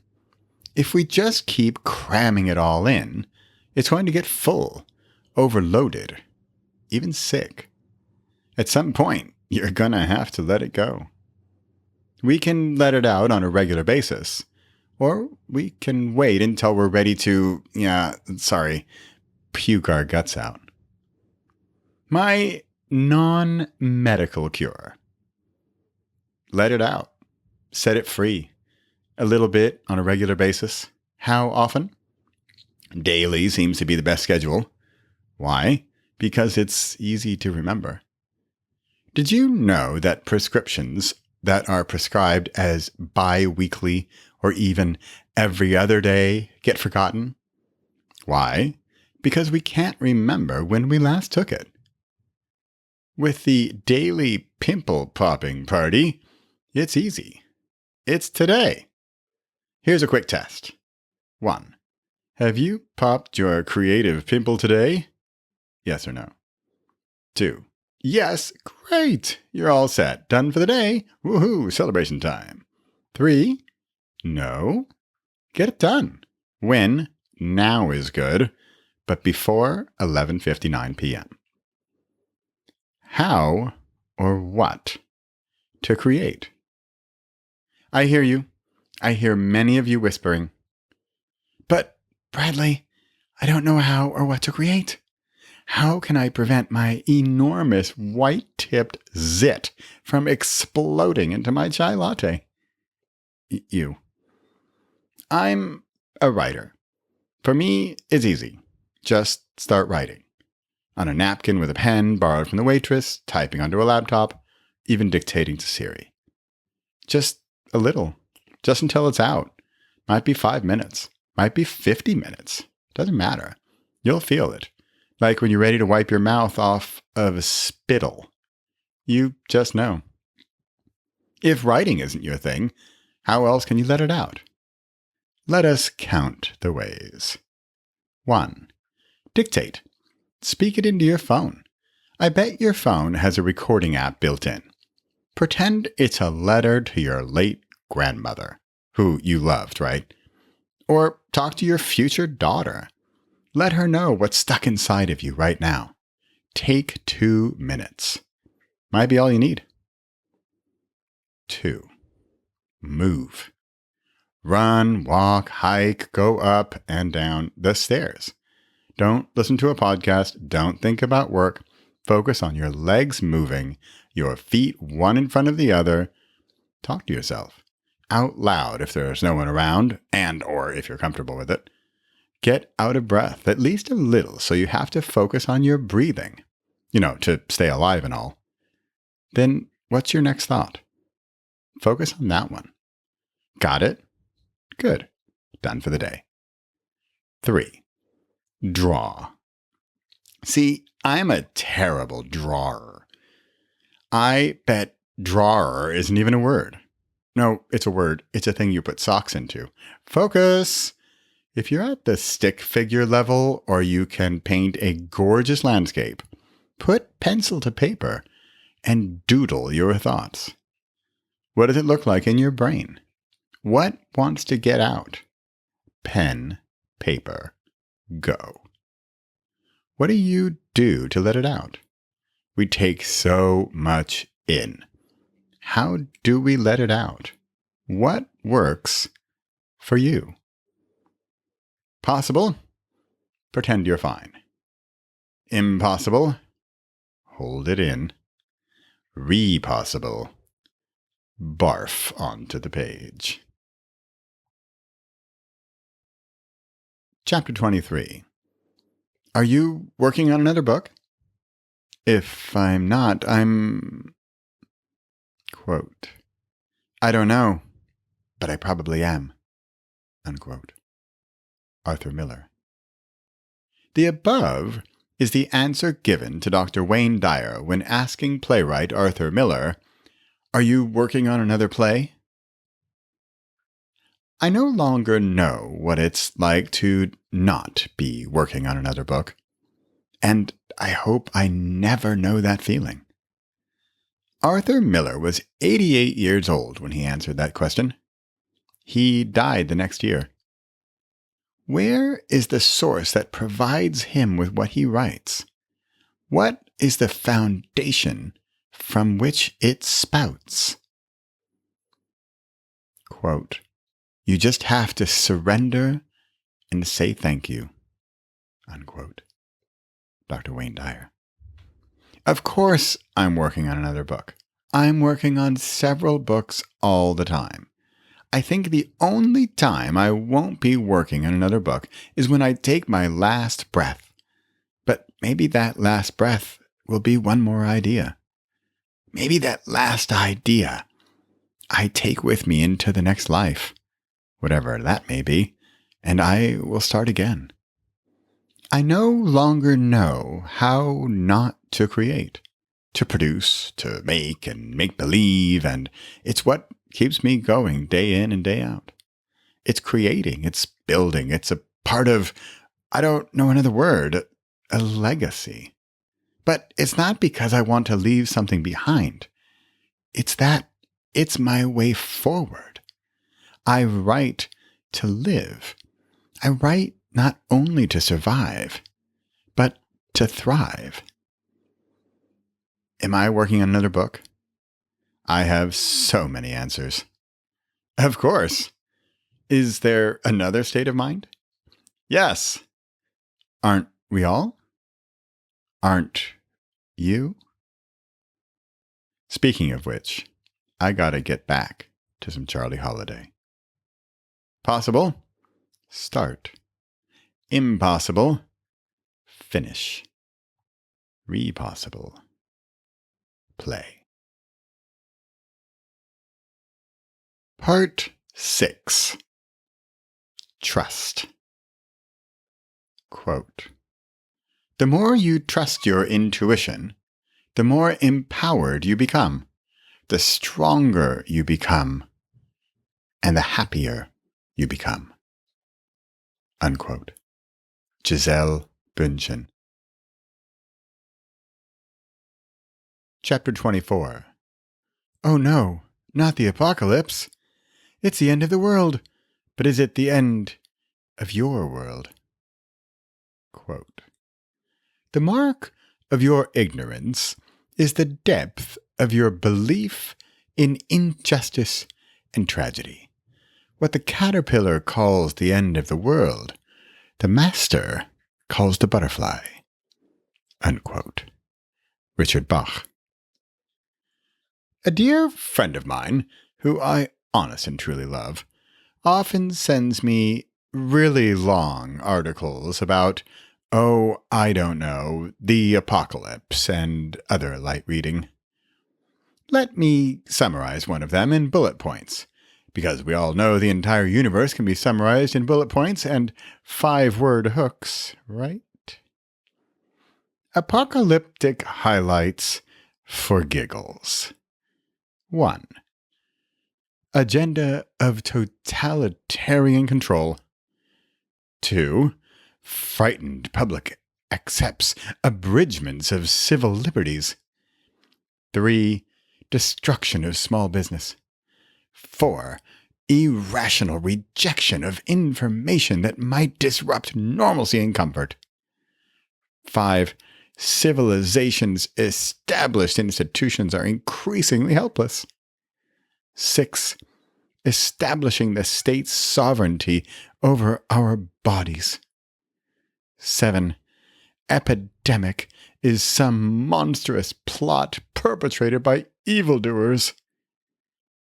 I'm maybe halfway through the article, and I already got these goodies above. I bet you can't wait to read it too. For the sake of argument, let's say the apocalypse is here. The world is ending, and whatever. The government has hijacked our minds, and okay, you get the idea. So you're on your deathbed, and you're thinking back over your life, and I can almost guarantee that none of the 7 items listed above are going to be what you talk about with your kids at your bedside. At least, I don't wish that upon you as your final thoughts. So, what are you going to be talking about? What you created in your life. Okay, yes, I'm completely biased. Here we are in a book titled Create, of course. I'm all in favor of creating over irrational rejection of information that might disrupt normalcy and comfort. But partly because I'm not even sure what that sentence means. Maybe I'm just not intelligent enough to understand the articles my well-meaning friend sends me. But you know what I'd rather receive from him? Something he created.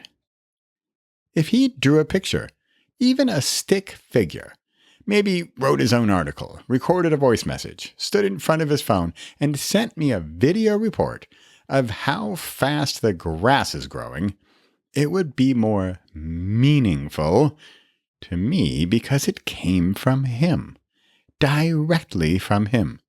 Maybe influenced by the long essays he reads, but at least it's his message, his voice, his creation. You know why I don't care about the apocalypse? Because it's the external world coming towards me. Even if the entire planet is scorched and there's nothing left, I am that seedling that's sprouting from the rubble. I have no fear because I am creating. I am the tiny insect who survived the end of the world, who's going to stretch its little limbs, look around, and see what he can create, or find to eat. I absolutely acknowledge I'm simplifying what is probably a complex scenario. But is it? I create, therefore I am. In the apocalypse, I have my creation. I'm creating my own world, my own environment, so it's not affected by external forces. It can't be because it's inside of me. Yes, I let it out, but the roots are deep within me, and they are mine. I'm creating my own world. Apocalypse schmalocalypse. Possible, global apocalypse. Impossible, internal apocalypse. Repossible, seedling. Chapter 25. There are no gazelles in therapy. Lion. What lion? Quote, it's not stress that kills us. It's our reaction to it. Unquote. Hans Saley. The lion attacks. The gazelles run. They escape. Or not. A few minutes later, they're back to eating grass and chatting about the blue sky. I'm not as fast as they are, but because I create every day, the external threats and fears and dangers of the world concern me less. And if they do, it's temporary. My drive, my energy, my power comes from within, and nothing can dim that light. I'm outdoors, no lions in sight, right here at create-gazelles.repossible.com. Possible, stress. Impossible, avoid stress. Repossible, get over it. Chapter 26. From why me to why not me? A first-time author walks into a bookstore. Quote, if you're early on in your career and they give you a choice between a great mentor or a higher pay, take the mentor every time. It's not even close. And don't even think about leaving that mentor until your learning curve peaks. Unquote. Stanley Druckenmiller. The power of a mentor. Alone, we can only get so far. We walk into the bookstore for the first time as a budding author, and we're probably intimidated. A mentor can help. They have something we don't, at least in an ideal mentee-mentor relationship. Experience. It's a simple 3-step process from experience to exchange to mindset. If you reverse it and spell it out, it turns out it's all about me. Well, not M-E, but M-E-E. A first-time author walks into a bookstore. It's not a joke, it's more of a tragedy. Or maybe it's a comedy. Or maybe it's a documentary. That first-time author, the novice, the beginner, has one of two thoughts when she walks into the bookstore. They both start with the same statement. Look at all of those books. Inexperienced author. But then the question they ask is where the great divide sinks in. 1. How could I possibly compete with all of those authors? 2. If all of those guys can do it, why can't I? It's all about M-E-E. And it's a 3-step process. Mindset, exchange, experience. I'll walk through the steps, complete with live drawing, over at create-mee.com. www.repossible.com. Possible? Why me? Impossible? Skip experience. Repossible? Why not me? Chapter 27.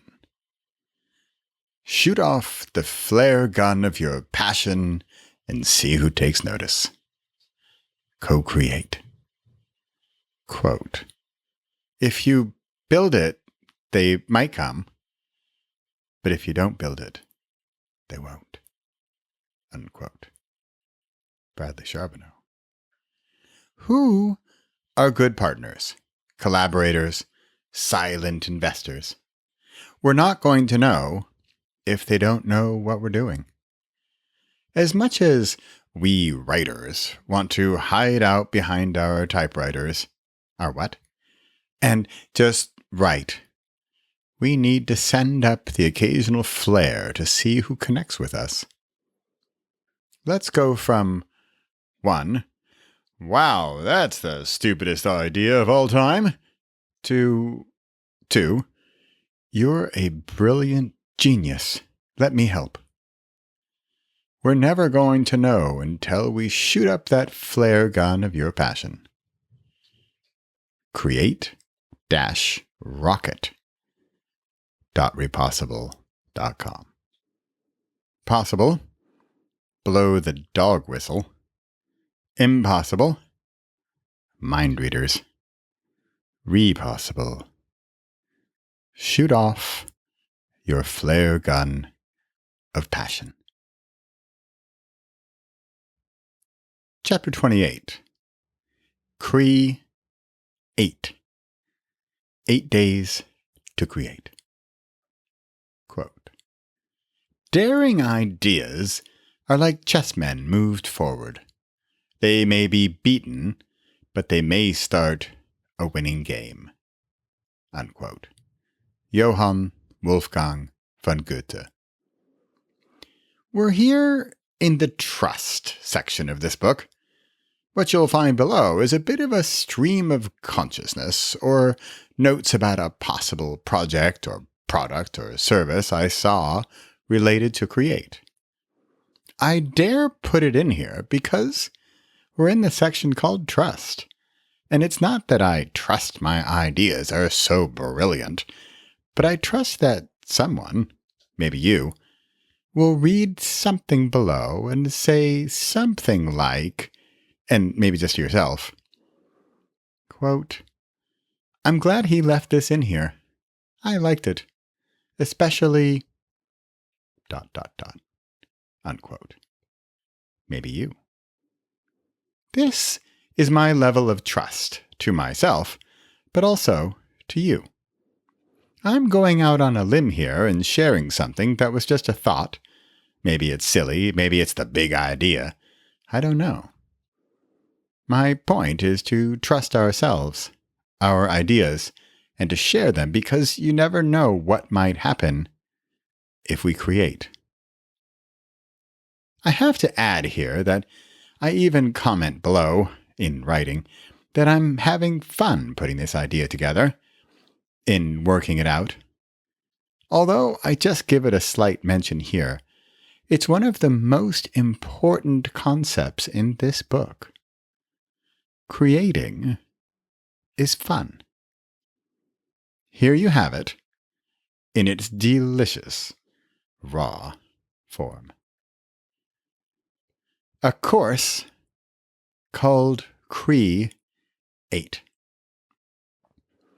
I see a variety of media to create, not just writing and blank, drawing, etc., but, for example, create focus, create clarity, create abundance, create freedom, create peace, create habits, create happiness. Sound like fun? Then, and or maybe verbs, actions. Create, draw, create, sing, create, write, create, photograph, create, narrate, create, ? This is fun already. A few guidelines or parameters. Again, this stuff just comes to me so clearly, so I have to write it down. See how I'm walking the talk? The instruction, guidance. The instruction, video, audio, each day, the lesson, the guidance, must be under 2 minutes. This is because my electric toothbrush also goes off after 2 minutes. This means we have the time each morning, because we're brushing our teeth each morning anyway, aren't we? It's quick, it's easy, it's simple. The instructor, leader, teacher. I'd love for this to not always be me. What if a famous audiobook narrator gave you one tip to narrate a story? Maybe he shows you how to use pauses. Then your action, your creation for the day is to narrate a short piece of work. Maybe that piece is offered to you. Maybe you find something on your own. A singer gave you a secret tactic to bring out another voice you didn't know you had. An artist taught you something about color and you colored something quickly. An illustrator helped you with a drawing. A fiction writer had you begin a fantasy story. A non-fiction writer asked you for help to outline your new product or idea. A copywriter worked with you to get your idea clear and into 6 words. I'm just having fun creating this thing. Output, accountability, public. Again, maybe I'm so comfortable with this that I no longer care, or it no longer bothers me, but I'd love for each participant to post 8 days of their 8 creations on a, for example, free WordPress.com site that they created the day before as prep. Possible. Think about a thing. Impossible. Make it perfect. Repossible. Dare to leave a raw idea in your published book. Chapter 29. A 14-year-old teenager, a 20-minute drive. Do we have time to create? If you get them started and encourage them. Quote, flatter me, and I may not believe you. Criticize me, and I may not like you. Ignore me, and I may not forgive you. Encourage me, and I will not forget you. Love me, and I may be forced to love you. Unquote. William Arthur Ward. We didn't have a sound studio, no backup vocals. We didn't even have the manual to GarageBand. We did have 1, 20 minutes. 2, a need. I needed intro music for my podcast, or maybe for the videos and the accompanying bonus content to this book. 3, encouragement. That was about all we needed. Dear reader, I'm not sure I can explain here the unbridled joy I felt as we drove east on the A12 highway. My son is not looking at his phone, lost in space, watching, consuming, or listening to whatever. He's making something, creating a little song, a tiny, maybe 30-second intro bit of music for my podcast. He's trying. He's failing. I'm encouraging. He's getting better. He puts together a bit of violin, then some cello. He looks for Gregorian chanting, but can't find it, so settles on some piano. He creates a little song while we're in the car, on the way to the store. This is all we need. Encouragement. A little nudge, a push, a pull, a reminder, some love. It's Sunday morning in the woods, and I tell it like I see it, over at create-20minutes www.repossible.com. Possible, wait. Impossible, perfect. Repossible, try. Part 7. Evolve.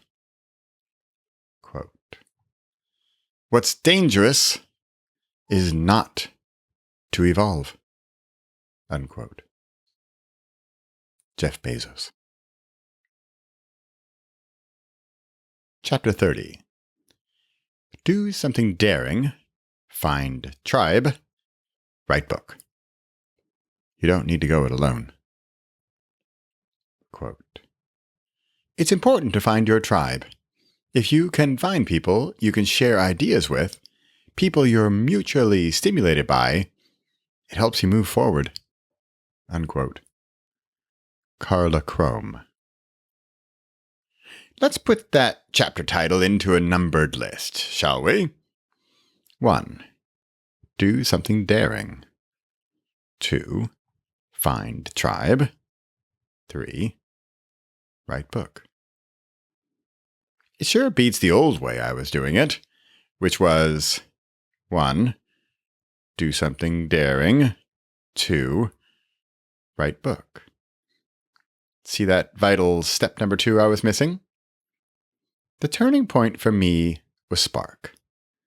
Book number 8 in the Repossible series, which I wrote way before books 1 through 7 for reasons I can explain. With Spark, I interviewed many people to get their stories to add to my story. Through their stories, my own story became stronger. Through their stories, my perspective on the topic changed and grew. Through talking with them, I learned about other angles, ideas, and even new, gasp, book ideas. Just what I needed. No, it is just what I need. Work together with others. You become better. They become better. They help you even more. You help them even more. It's like the vicious circle, but the good kind. Co-creating at its best. Possible, alone. Impossible, alone in parallel with others going it alone. Repossible, spark. Yep, I'm going to keep going down here. I know, I did my possible, impossible, repossible, but this is for those who keep reading. This chapter may not seem it, but it's super important. This book, Create, is important. Yep. Creating, making, doing, building, learning, creating more, growing up, rising up, you get the idea. You've been with me along the journey through this book. But Spark takes things to the next level. I see Create as usually very solitary. For me, it's early in the morning, building off of a meditation session, then boom, jumping into writing or recording or speaking or whatever it is that morning. But Spark, co-creating, working together with others, creating together with other people, it just blows it out of the water, to use the technical term for it.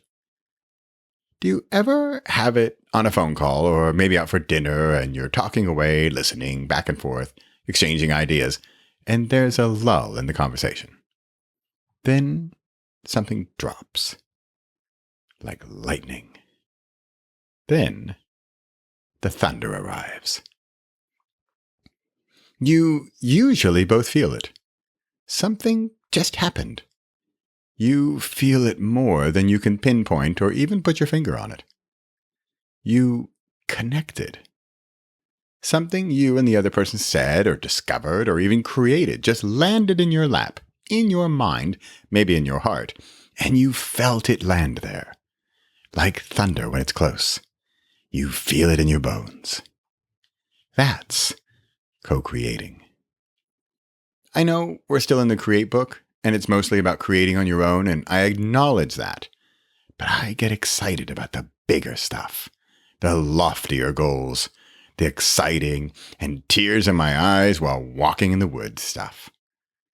We need to create on our own. Yep, absolutely. But keep it in the back of your mind as you practice, as you keep creating, that someday, with someone, you're going to create together. It's going to be special. It's going to be unique. Lightning will strike. Then the thunder will rumble your heart. Chapter 31. I measure my life by what I create, not how much I consume. Quote, writing is a form of therapy. Sometimes I wonder how all those who do not write, compose, or paint can manage to escape the madness, melancholia, the panic and fear which is inherent in a human situation. Unquote. Graham Greene. Are you passively sitting at home consuming?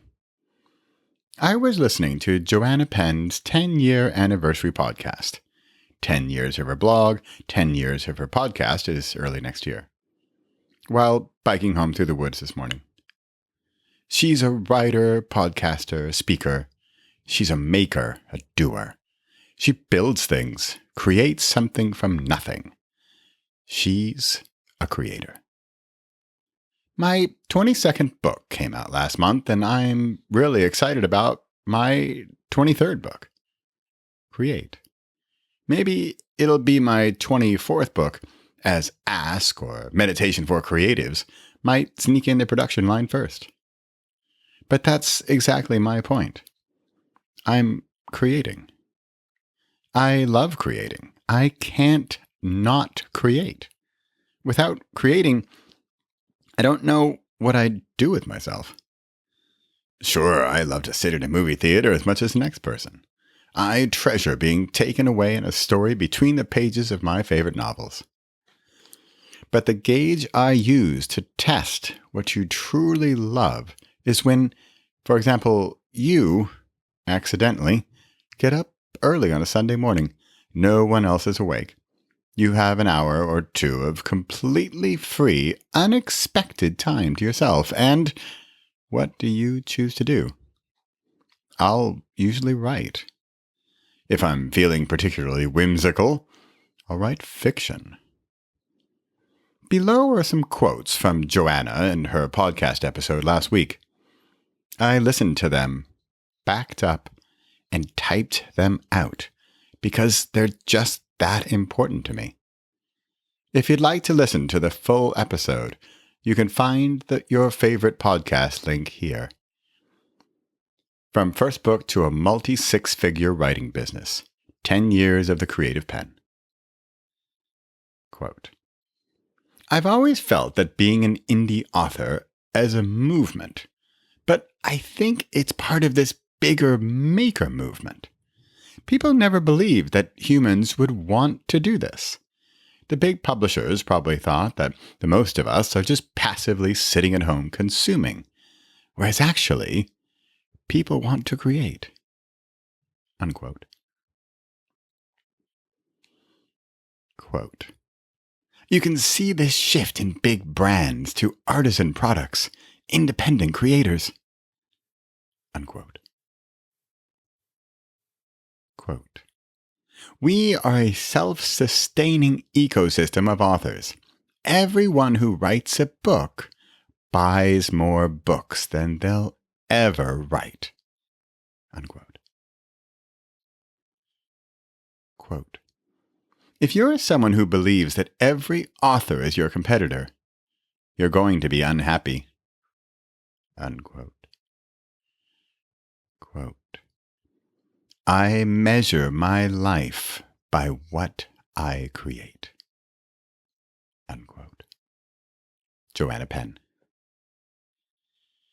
I should add that I feel particularly connected to Joanna as a fellow creator, as we've shared a similar fateful past of being an SAP consultant. The horror.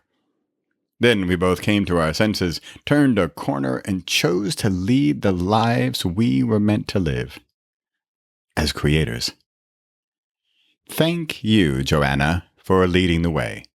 This chapter is for you. I look forward to following in your footsteps as you thrive forward. We're rooting for you to lead the way.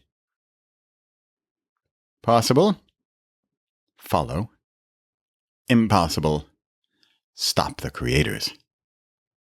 Repossible? Lead. Chapter 32. Afraid it isn't real. It's almost dreamlike. Quote, "My happiness is so great that it makes me almost afraid." Unquote. Theodore Roosevelt. Part of the process of writing books and building out ideas and concepts is to take someone else's perspective and analyze it, work with it, try to see it from their view, let it sink in, and then go further with your original idea. I look for quotes from others to get that perspective on an idea. Mr. Theodore Roosevelt up there would have slipped right by me had I not had the exact same feeling as he did. The happiness is so great, so deep, so pure that I sometimes have to look around or pinch myself to see if it's real. I'm fully aware that there are chapters in this book you might not relate to or even believe. I get that. Who am I to prance around and say I'm so happy creating that I don't even believe it sometimes? But here I am saying just that.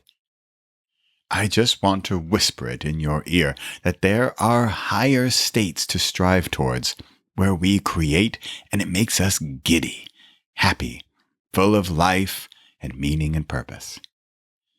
I know that's a bold statement. It is there. It is possible. It will come. Possible? Accept. Impossible? Deny. Repossible? Smile and wave, boys, smile and wave. From Madagascar Film. Chapter 33. Tony. One of my heroes. Quote, "Comme ci, comme ça, sometimes a little more ci than ça." Unquote. Tony. The above quote was how Tony often answered the question, "How are you?" At 100+ years of age, he still had a sense of humor. I might dare say that thanks to his sense of humor, he lived to be 105. Still creating at 105. Tony played a big role in my Every Single Day book. His passion, perseverance, and patience pretty much gave me the 3 Ps I was seeking to become the author I am today. Yet, here we are in book number 23, and I'm not only still creating, but I still feel like I'm just getting started. I'm full of energy and wake up each day to create. I'm not even half of Tony's age, and realizing that he was creating until he was 105 fills me with such joy, energy, and just plain giddy happiness that I want to thank him yet again in this book.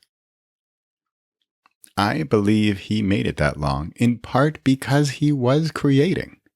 He was making. Painting, drawing, sculpting, using his imagination to make something out of nothing. If you ever thought you were too old to start something, or maybe you didn't have the creativity or the technology, maybe you thought your diet wasn't right to begin with. Make note of Tony's diet in the video below. creating your way to a long, healthy, and happy life? Could the secret be not just a positive outlook, but an active imagination? Active meaning you use it. You create things from nothing. I recorded this video not knowing that my dear friend Tony passed away today. I hope you can take his 105-year existence and bring even a drop of joy into your life.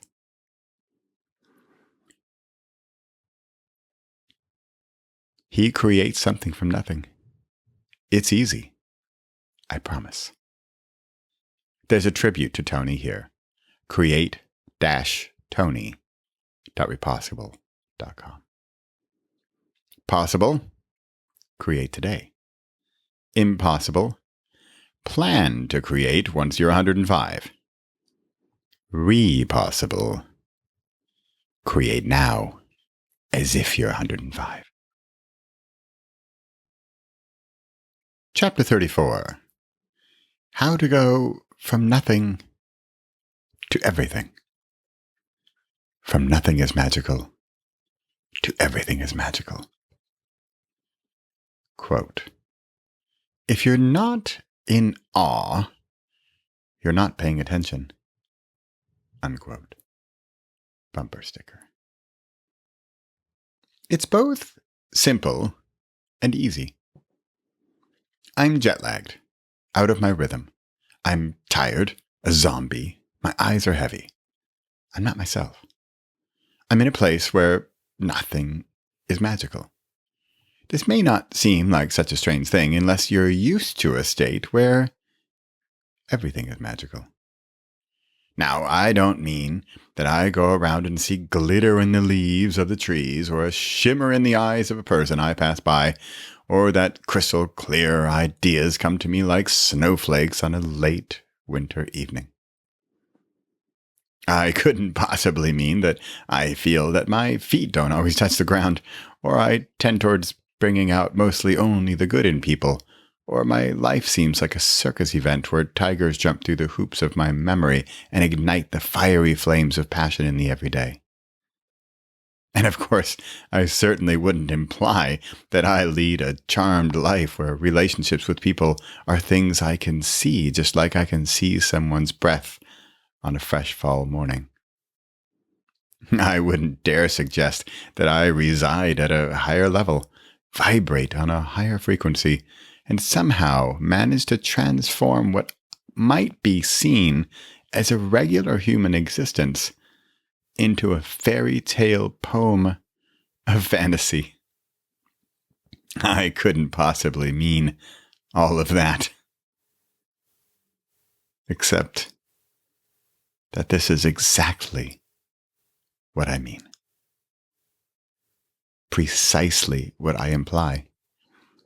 Absolutely, completely, and precisely what I'm getting at. Do you have to descend to rise up? Yes. Do you need to know where you came from to realize where you are? Yes. Do you need to live a life of suffering, pretending, and striving to reach a level of peace, joy, and thriving? No. How do we go from nothing is magical to everything is magical? Is there a passport? Do you need to share your blood type? Is it bus number 17? Let's pull into the station. 1. I meditate. 2. I create. If I do one without the other, I'm either floating too much or too grounded. I need both to rocket forward, to live on my just above the ground plane of a frequency where I'm pulled and not pushing. I'm thriving and not surviving.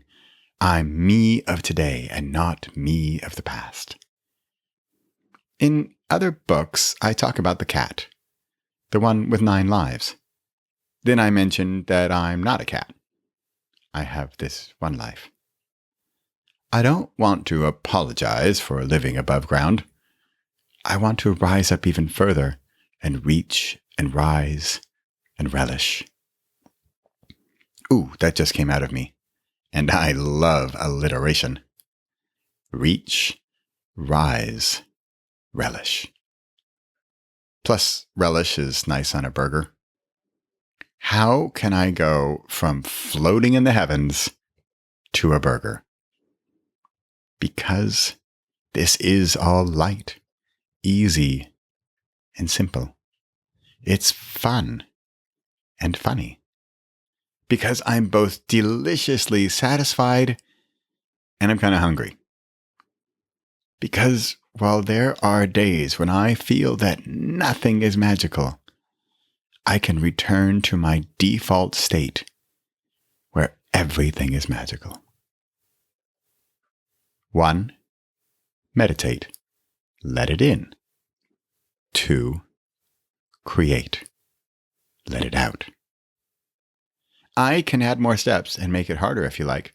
I can create a course and write books. Oh, wait, I did. I can charge you $497.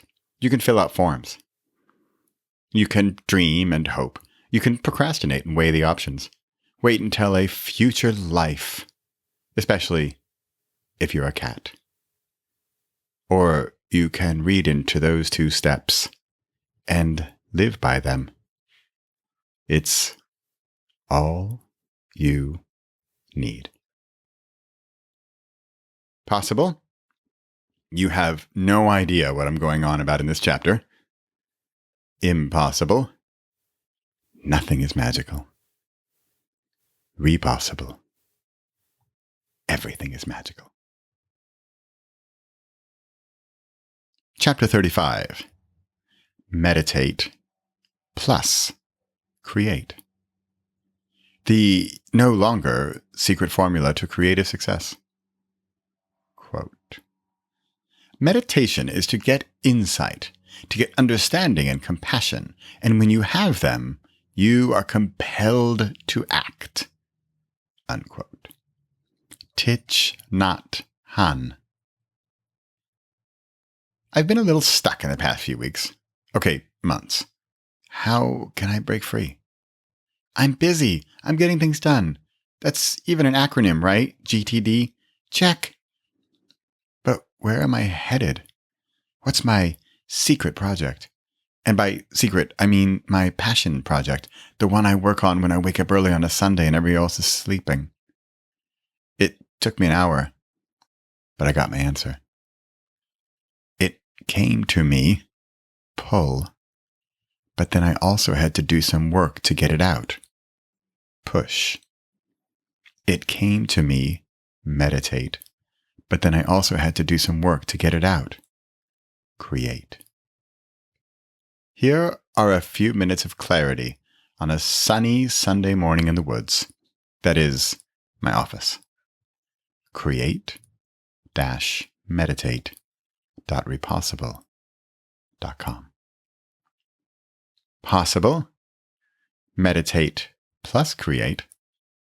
Impossible, meditate minus create. Repossible, meditate multiplied by create. Part 8. Thank you.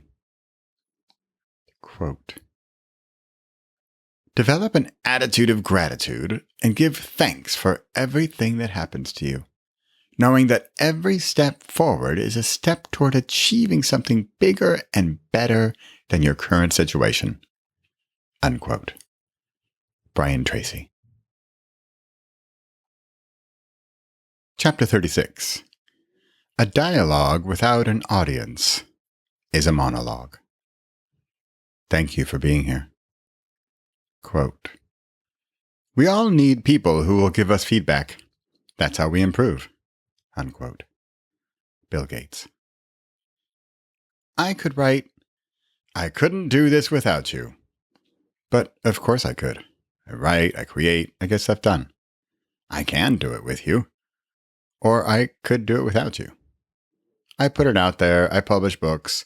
I upload grainy videos of me recording unscripted performances in hopes I can get an idea across. But it's going to be a whole lot more fun, rewarding, helpful, funny, better. Yeah, more better. That's good.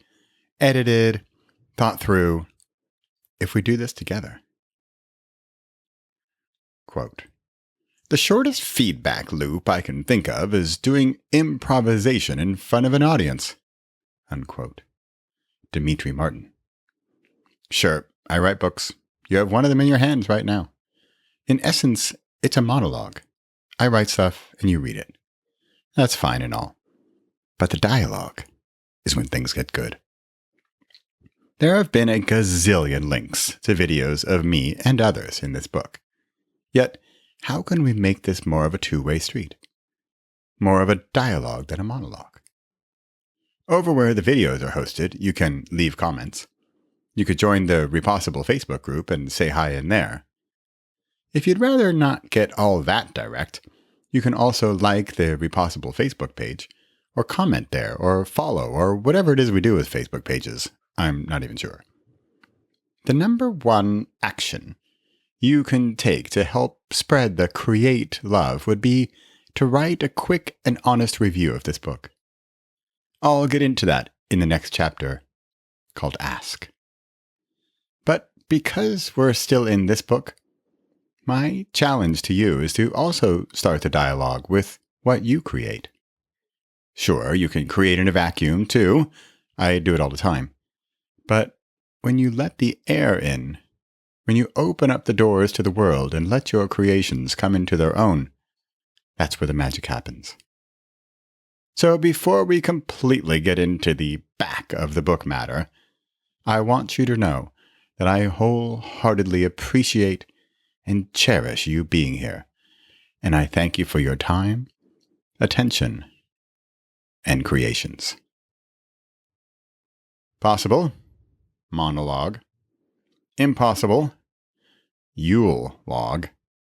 Repossible, dialogue.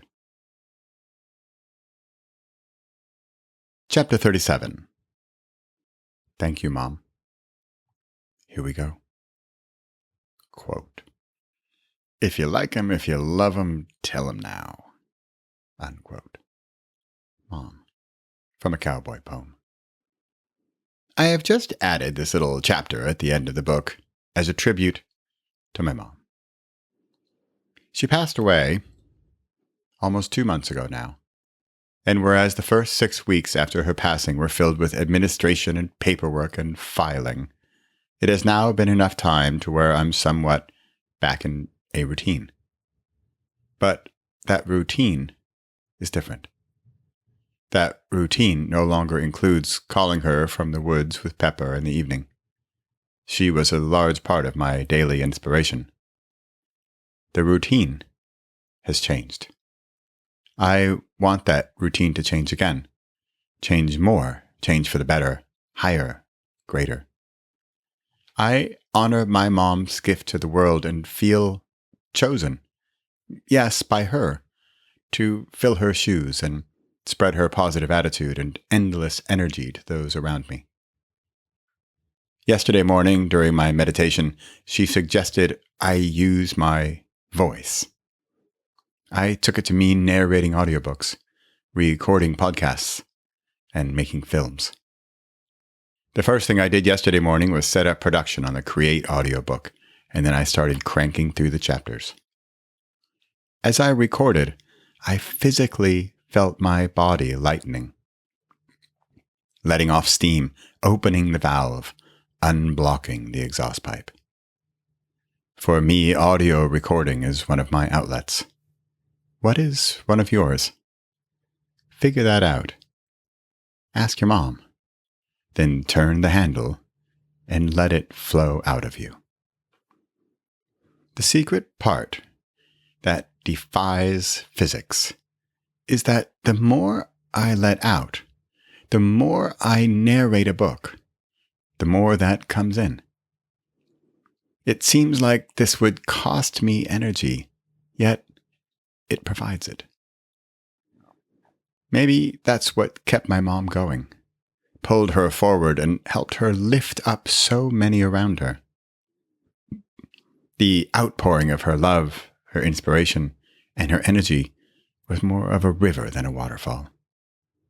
Although the source is mostly from within, allow those who fill your well to do so, and your energy will be consistent, unstoppable, and effortless. Oh, it's also fun. It's got to be fun. To get an idea of the positive attitude my mom left for me and left for all of us, check out create-mom.repossible.com. Possible? Keep on keeping on. Impossible? Thank them after it's too late. Repossible? Honor those who went before you and rise up. Ask. This part scares me. Quote, learning to ask is like flexing a muscle. The more you do it, the easier it becomes. I started by learning how to ask for the small things in my life, and eventually I could make the big, daunting asks. Unquote. Caroline Gosen. What you have in your hands, or maybe in your ears, is my 23rd book. It's my baby, it's my passion, it's what I love to do. I can write, monologue, and even record audio and video, a bit more interaction. But when it comes to the point where I actually directly ask you to do something, dialogue, that's when things get awkward for me. You just finished this book. I'm going to keep this short because you're done and you're ready to put this down and maybe go off into a dreamy sleep or head out on a run, or I don't know what you're about to do. What are you about to do? Just curious. So here's my last quick request. Could you leave an honest review for this book? As an author, book reviews are incredibly important. They can truly make or break a book success. If you're not sure what to write, remember the chapter on how did it make you feel? I ask you now, how do you feel right now? Is there a tidbit from this book you can recall that someone you might know benefit from? Is there an action you're going to take? Remember the Chinese proverb about when to plant a tree and how the best time was 20 years ago and the second best time was today? It doesn't apply to book reviews. The best time is today. If by chance you think something was missing in the book, or it just didn't do it for you, and you'd like to share that, how about you send that note to me instead? Maybe I can then adapt the book towards that end. You can write me directly at create@lecomaisland.com. Thank you so very much for reading Create, and especially for reading all the way to this point, way back here. You're clearly one of those people who follow through, make progress, and get to the finish line. Possible? Think about leaving a review. Impossible? Remember to do it next Thursday. Repossible? Leave a review right now. About the author and his infatuation with Morgan Freeman. Bradley Charbonneau isn't going to write in the third person here. It's just weird. I used to do it because I thought that's what you were supposed to do. Maybe you are. But this is my 23rd book, and I think I've earned the right to put about the author section in first person. I mean, come on. It's not like I'm being interviewed here by Morgan Freeman. On that note, and hey, here we are in the About the Author section, so I can tell you completely dorky stuff about myself.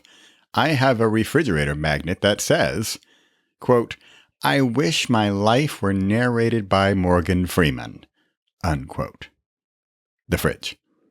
Oddly, it sums up my whole life and why I write books in that one little magnet. I can hear you thinking right this second, gee, that's a little bizarre, Bradley. How so? You in your head. When Morgan Freeman reads something, or even just speaks and talks about, vegetables, it's as if it's more important than anything else going on at that time. You're somehow engaged, entranced even, and hanging on his every word, as if he's some 108-year-old guru from Nepal who only speaks on the lunar eclipse and then is quiet again. This is exactly what I'm getting at with my message. Our lives, our paths, our day-to-day events and actions are what they are, and yes, we can influence them and alter the path we're on.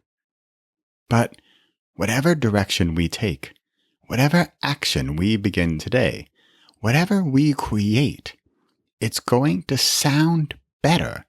It's going to actually be better when we see ourselves as special, unique, and magical. Remember back to The Secret of Kite Hill?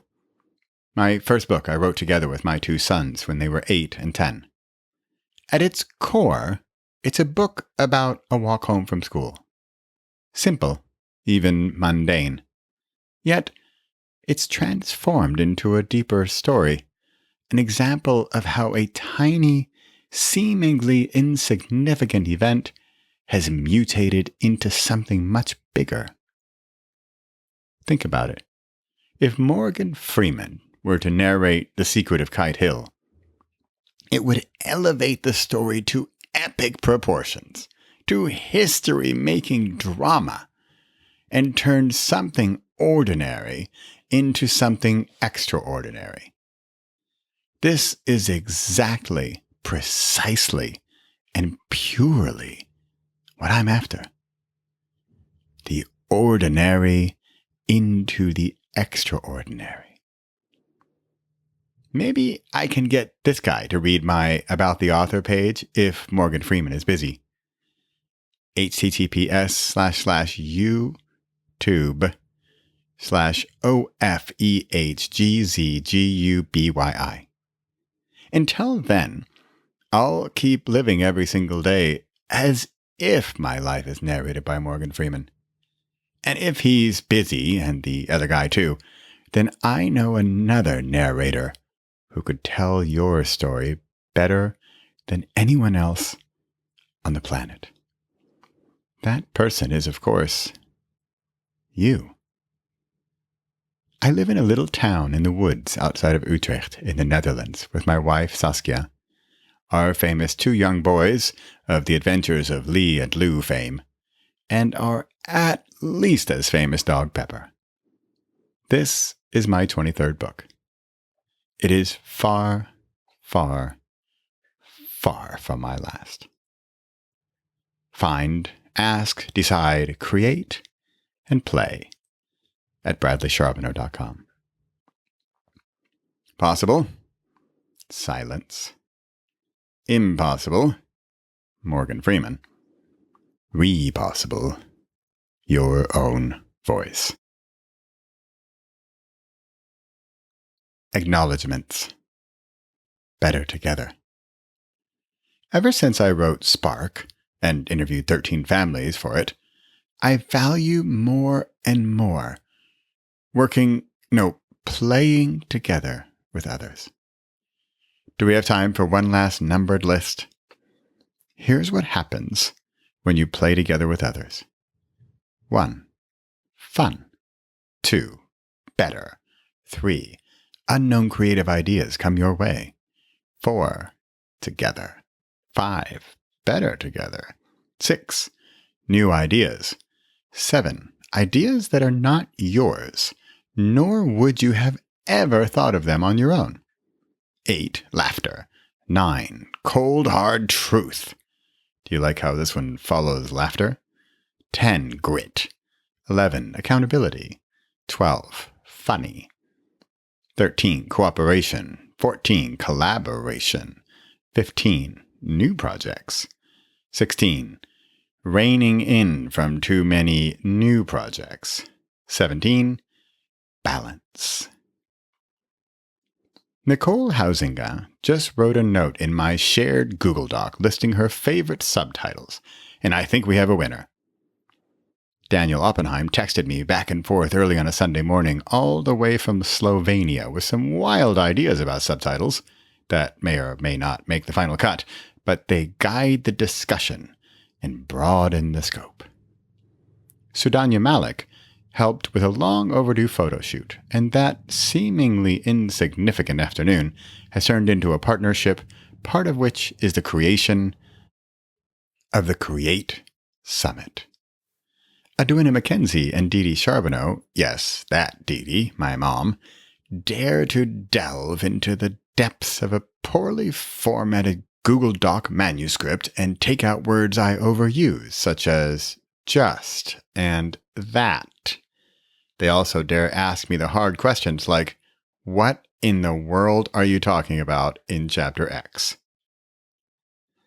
Ivo de Heinz tackled subtitles, design, and anything else I lobbed over the wall, and he tossed it back with markups and red pens, and it became better with each round. I'd like to thank my new designer, Ann Mitchelson, for surrendering to my desire of incorporating vintage travel poster style into the covers. Then, the best part of working together, she steered me away from what I thought was the best idea to what she thought our audience and market thought was the best idea. A lighter, funnier, and yet at the same time more professional and branded cover design for the entirety of the Repossible series. Yep, I could do all of this alone, but it's more fun and just way more better to play together. I thank you deeply and with a smile. Possible? You think you have all of the best ideas. Impossible? You actually do have all of the best ideas. Repossible. Oh, so way better together. Also by Bradley Charbonneau. Most of my books are also available as audiobooks, which I giddily narrate.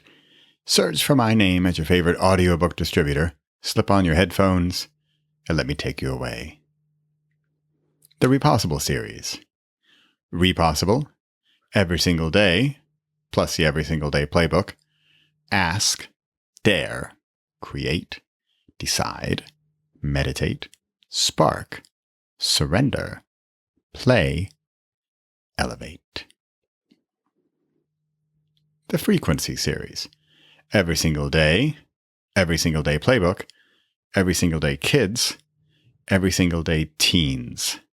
I want to write this one because I want to read this one. The Charlie Holiday series. Now is your chance. Second chance. Chance of a lifetime. For creatives. Audio for authors. Meditation for creatives.